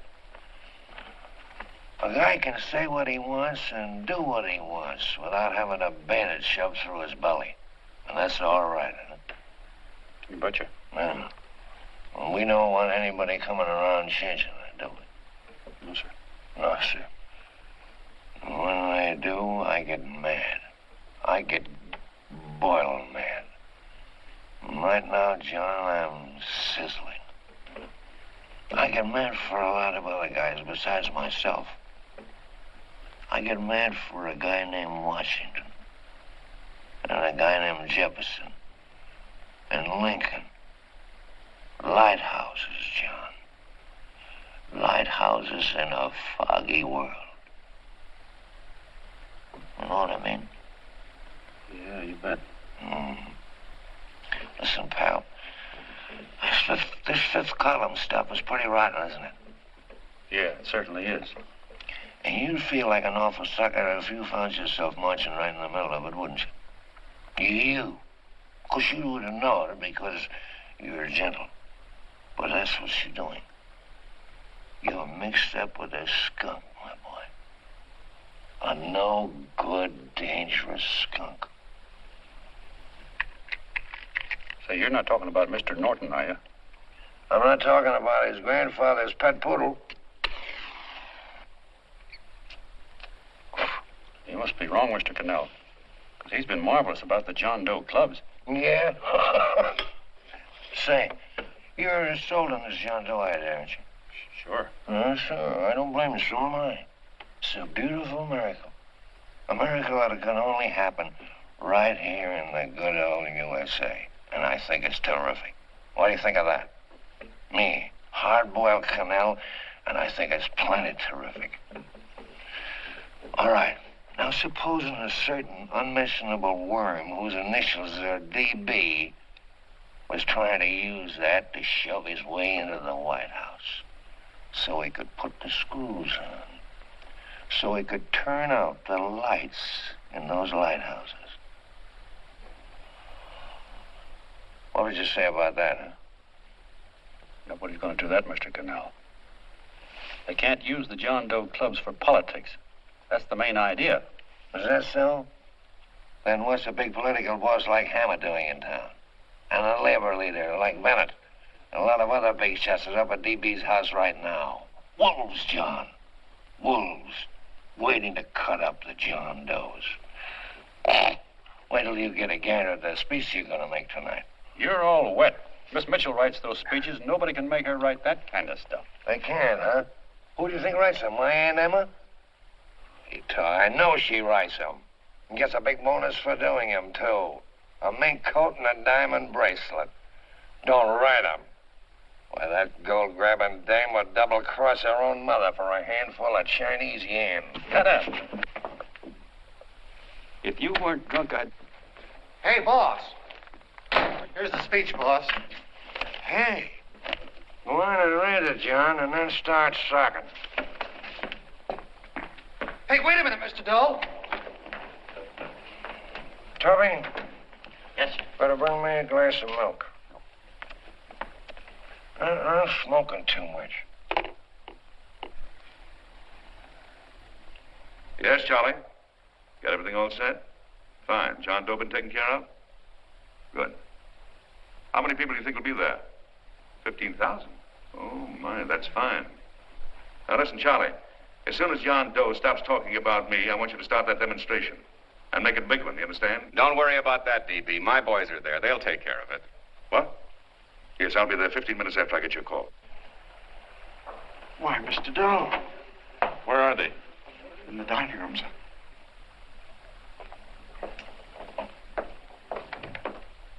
Now, gentlemen, I think we're about ready to throw that great big bombshell. Yeah, well, it's about time. Even a conservative estimate shows that we can count on anywhere between 10 and 20 million John Doe votes. Now, add to that the labor vote that Mr. Bennett will throw in, and the votes controlled by Mr. Hammett and the rest of you gentlemen in your own territories, and nothing can stop us. As I said before, I'm with you, providing you can guarantee the John Doe vote. Don't worry about that. You can count on me on one condition. Little Bennett's got to be taken care of. Didn't I tell you that everybody in this room would be taken care of? My agreement with you gentlemen stands. I'm with you, D.B., but I still think it's a very daring thing we're attempting. These are daring times, Mr. Barrington. We're coming to a new order of things. There's too much talk been going on in this country. Too many concessions have been made. What the American people need is an iron hand. You're right. That's true. You're quite right, D.B. Discipline. And now, may I offer a little toast to Miss Ann Mitchell, the brilliant and beautiful lady who is responsible for all this. Miss Mitchell. Mr. Norton, I'd like to talk to you alone for a minute. Oh, Miss Mitchell has something to say to us. That's fine.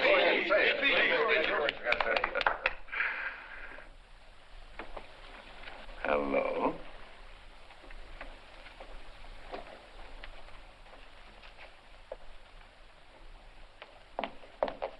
John, I'm so glad to see you. I was terribly worried. Did you write this? Yes, I did, John, but I had no idea what was going on. You didn't? No. That's a swell bracelet you're wearing. John, why aren't you at the convention?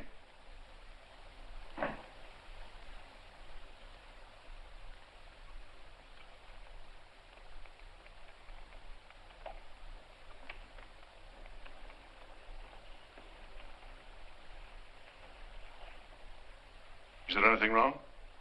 No, nothing's wrong. Everything's fine. So there's going to be a new order of things, huh? Everybody's going to cut himself a nice fat slice of the John Does, eh? You forgot one detail, Mr. Big Shot. You forgot me, the prize stooge of the world. Why, if you or anybody else thinks he's going to use the John Doe clubs for his own rotten purpose, he's going to have to do it over my dead body. Oh, hold on a minute, young man. Hold on. That's rather big talk. I started the John Doe clubs with my money. And I'll decide whether or not they're being properly used. No, you won't. You're through deciding anything. And what's more, I'm going down to that convention and I'm going to tell those people exactly what you and all your fine feathered friends here are trying to cook up for them. And I'm going to say it in my own words this time. Stop it, baby. You ruined us, D.B. Wait a minute, fella. My uncle wants to talk to you. Listen to me, my son. Before you lose your head completely, may I remind you that I picked you up out of the gutter and I can throw you right back there again? You've got a nerve accusing people of things. These gentlemen and I know what's best for the John Does of America, regardless of what tramps like you think. Get off that righteous horse of yours and come to your senses. You're the fake. We believe in what we're doing. You're the one that was paid the 30 pieces of silver. Have you forgotten that? Well, I haven't. You're a fake John Doe, and I can prove it. You're the big hero that's supposed to jump off tall buildings and things. Do you remember? What do you suppose your precious John Does will say when they find out that you never had any intention of doing it, that you were being paid to say so? You're lucky they didn't run you out of the country. And with the newspapers and the radio stations that these gentlemen control, we can kill the John Doe movement deader than a doornail. We'll do it, too, the moment you step out of line. Now, if you still want to go to that convention and shoot your trap off, you go ahead and do it.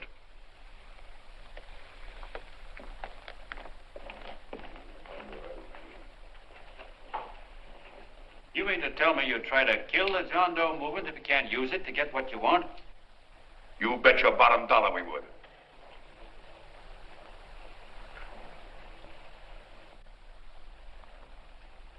Well, that certainly is a new low.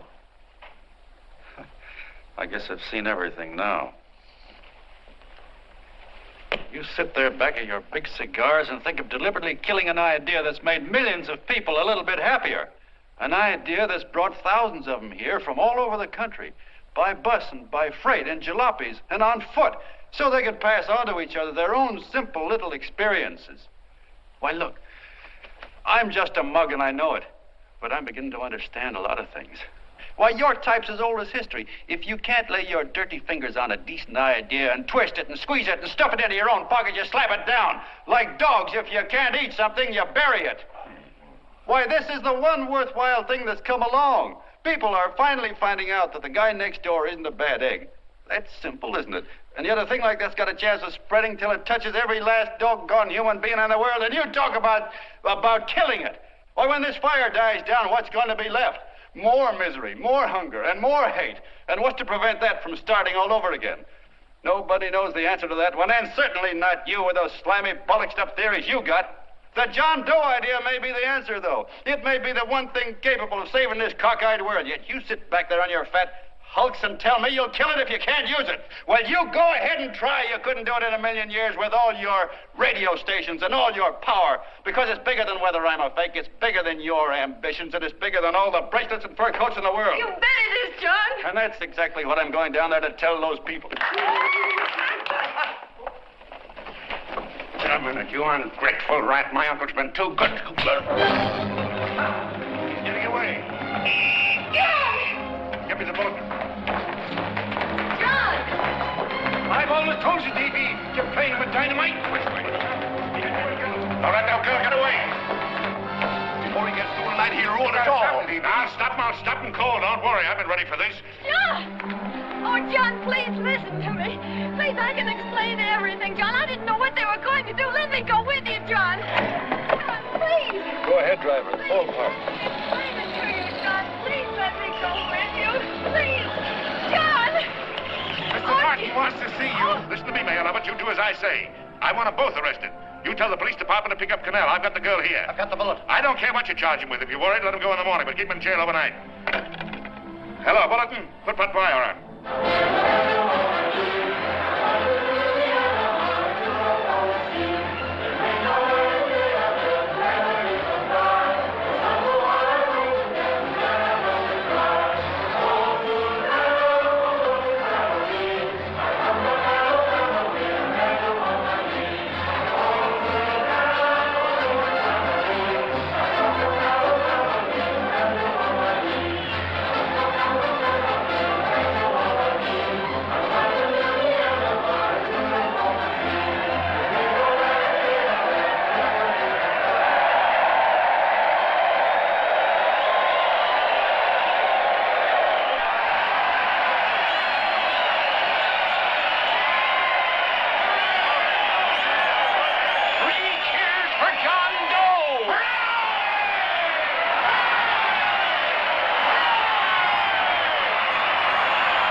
Ladies and gentlemen, let us have a moment of silent prayer for the John Does all over the world, many of whom are homeless and hungry.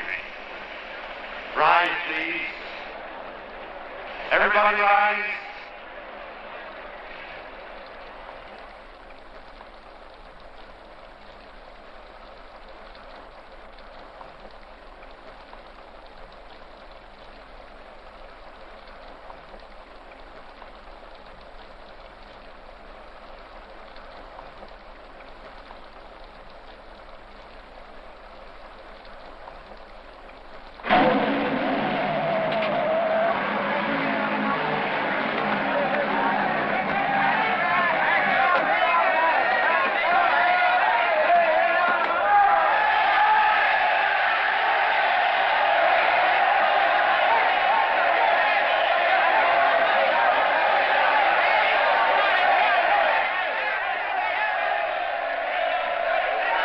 Newsboys. Hundreds of yelling newsboys are swarming into the park like locusts. They're yelling John Doe's a fake. Fake.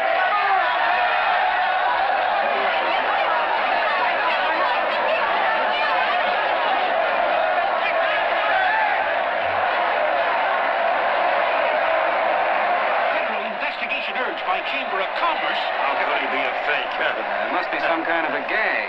A what? A gag. A gag.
being a faker.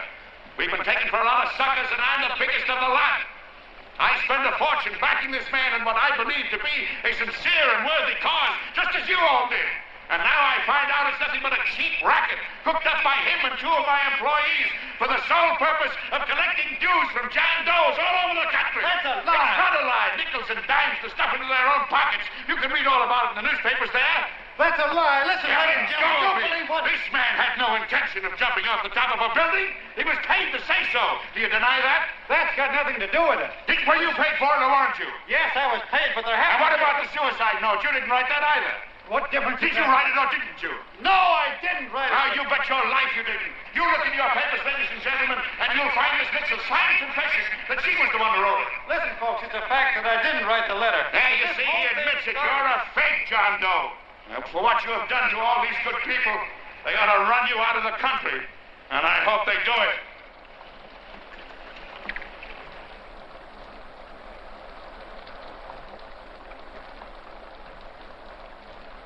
Speak up, John. We believe you.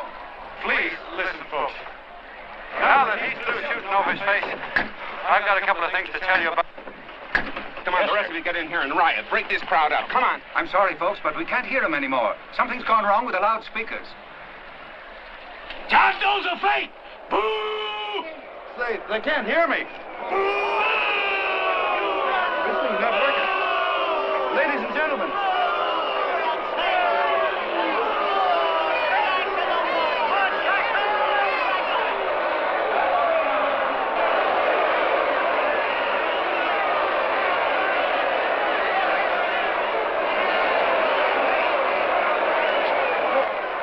Bigger than whether I'm a fake. Look, Kurt, you believe me, don't you? Sure, I believe you. Walking my legs off, digging up 5,000 signatures for a phony.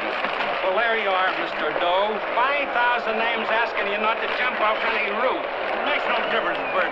The idea's still good. We don't have to give up our club. Yeah, well, you can have it. They're starting to throw things. Somebody's going to get hurt. I'm afraid it'll be John Doe. Listen to that mob. I've got to go to him. All right, lady. Hey, what's wrong? Oh, let me go. I want to go to him. Oh, please. Please let me go. They're crucifying him. I can help him. Sorry, sister. We got orders to hold. Orders from who? Can't you see it's a framer? Oh, Mother, they won't let me go. They won't let me go. Listen, folks. You gotta listen to me, everybody. Back to the jungle, you hobo. Trust another racket. Stick to your clubs. We've been fed baloney so long, we're getting used to it.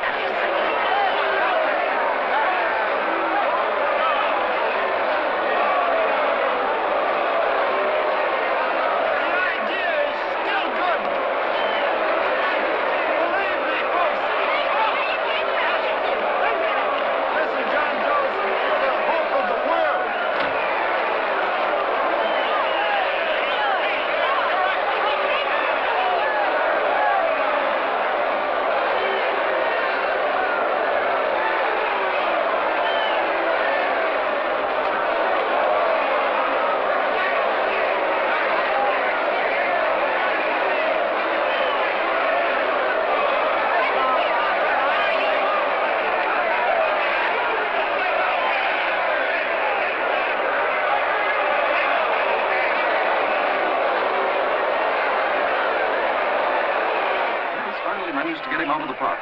If that boy isn't hurt, it'll be a miracle. Ladies and gentlemen, this certainly looks like the end of the John Doe movement. Well, boys, you can chalk up another one to the Pontius Pilates.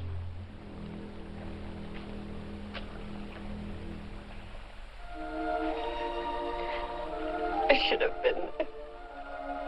I could have helped him. He was so all alone. A lot of us are going to be mighty ashamed of ourselves after tonight. We certainly didn't give that man much of a chance.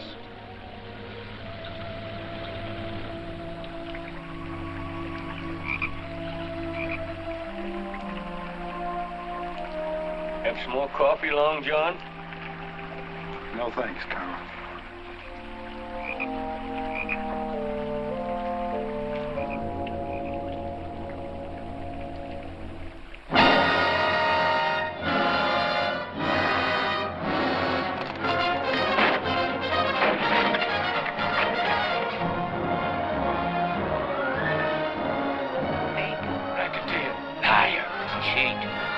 costume. Why don't you jump? Christmas Eve at midnight.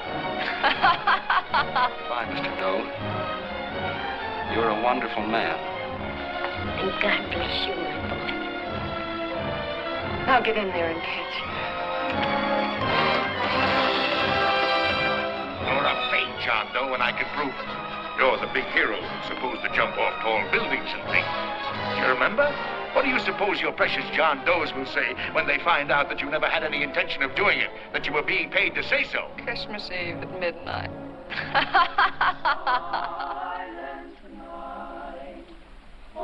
Holy night, shepherds quake at the sight, glory stream from heaven afar. Merry Christmas, son. Merry Christmas. Christ the Savior is born. Christ the Savior is born. Thank you,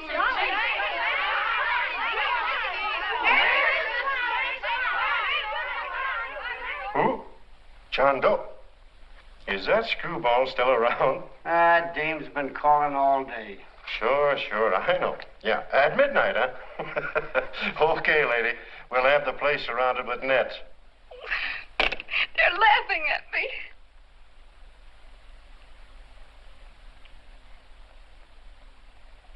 You're a sick girl, Anne. You better take it easy. Whom are you calling now? You called that number not 10 minutes ago. Hello, Mr. Canal. Have you seen him yet? Now listen, Ann, he can't possibly get in without our seeing him. I'm watching the side door and the colonel's out front, so stop worrying. Oh. Thank you.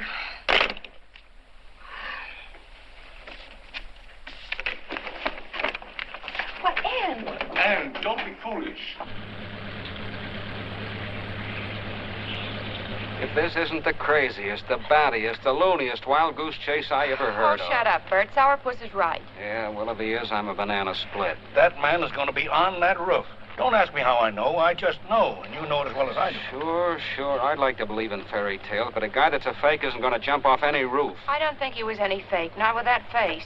And anyway, what he stood for wasn't a fake. Okay, honey, okay.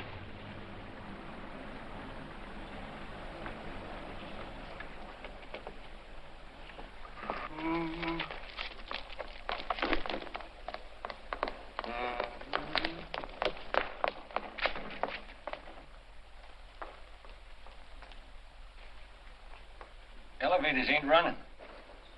Colonel, You shouldn't get out of bed, miss. has he been here? No. Have you seen him? I ain't seen him for a week. Where's Canal? He's watching the other door. Oh, gee, you're swell.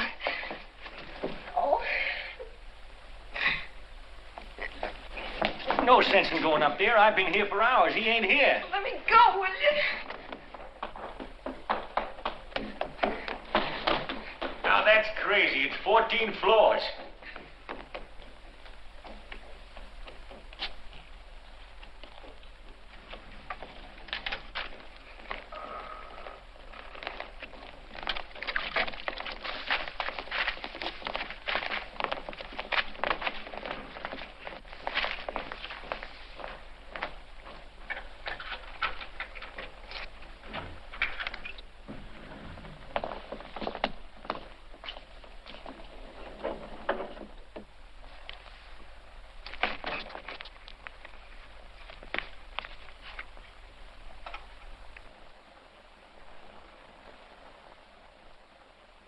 As far as the elevator goes, we got to walk up to the tower.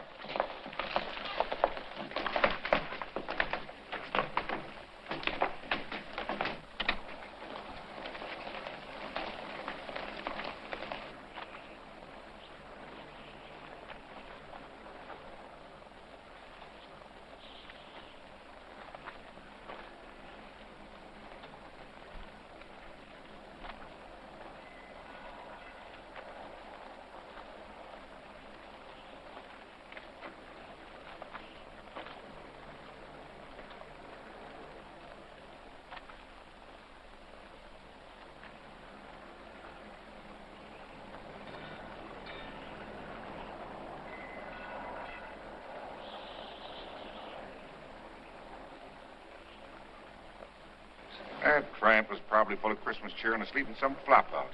Let's go. I've got to decorate my tree.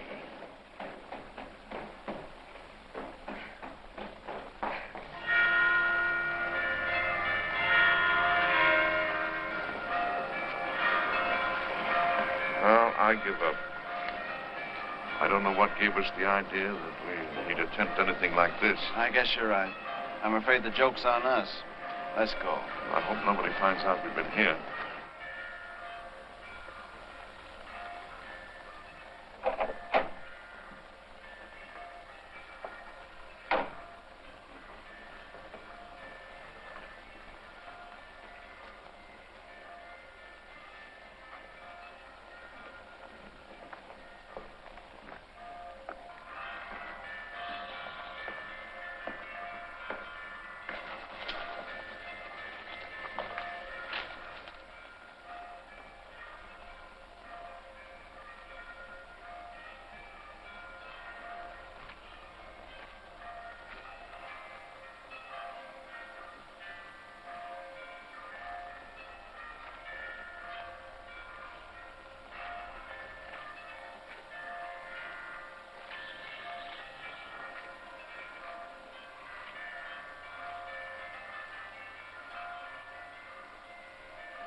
I wouldn't do that if I were you, John.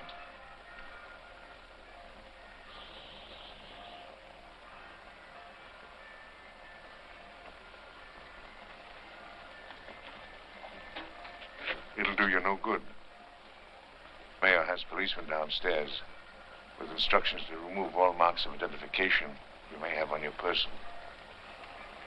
You will be buried in Potter's Field and you will have accomplished nothing.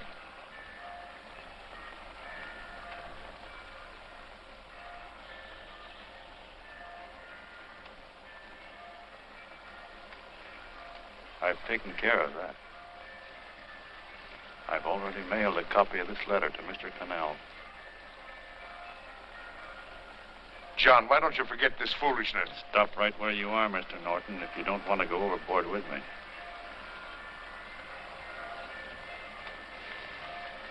I'm glad you gentlemen are here. You killed the John Doe movement, all right. But you're going to see it born all over again.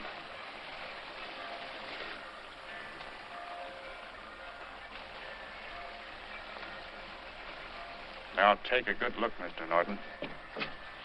John! John! Oh, John, no, I won't let you. I love you, darling. Oh, please. Please don't give up. We'll start all over again. Just you and I. It isn't too late. The John Doe movement isn't dead yet. You see, John, it isn't dead or they wouldn't be here. It's alive in them. They kept it alive by being afraid of it. That's why they came up here. Oh, darling. Sure, it should have been killed. It was dishonest. But we can start clean now. Just you and I. It'll grow, John, and it'll grow big because it'll be honest this time. Oh, John, if it's worth dying for, it's worth living for. Oh, please, John. Oh. Oh, please. Please, God, help me. John, look at me. You want to be honest, don't you? Well, you don't have to die to keep the John Doe idea alive. Someone already died for that once. The first John Doe. And he's kept that idea alive for nearly 2,000 years. It was he who kept it alive in them. And he'll go on keeping it alive forever and always. For every John Doe movement these men kill, a new one will be born. That's why those bells are ringing, John. They're calling to us. Not to give up, but to keep on fighting, to keep on pitching. Oh, don't you see, darling? This is no time to give up. You and I, John, we... Oh, no. No, John. If you die, I want to die, too. Oh, I love you. Oh, John.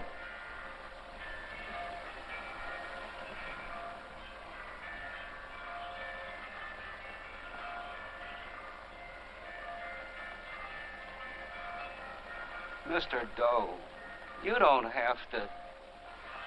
We're with you, Mr. Doe. We just lost our heads and acted like a mob. What Bert's trying to say is that we need you, Mr. Doe. There were a lot of us that didn't believe what that man said. We were going to start up our John Doe Club again, whether we saw you or not. Weren't we, Bert? And there were a lot of others that were going to do the same thing. Well, Mr. Sourpuss even got a letter from his cousin in Toledo. I got it right here, Mr. Doe. Only it'd be a lot easier with you. Please. Please come with us, Mr. Doe.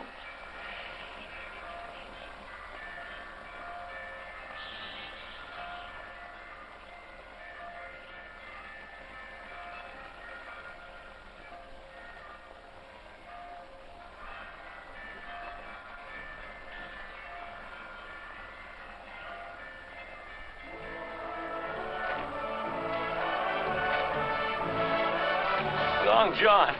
Mr. Doe. Here, we'll help you with her. She'll be all right. Mr. Doe, take her right down to the car. Right up. Look, we got a car right down. They are, Norton, the people. Try and lick that.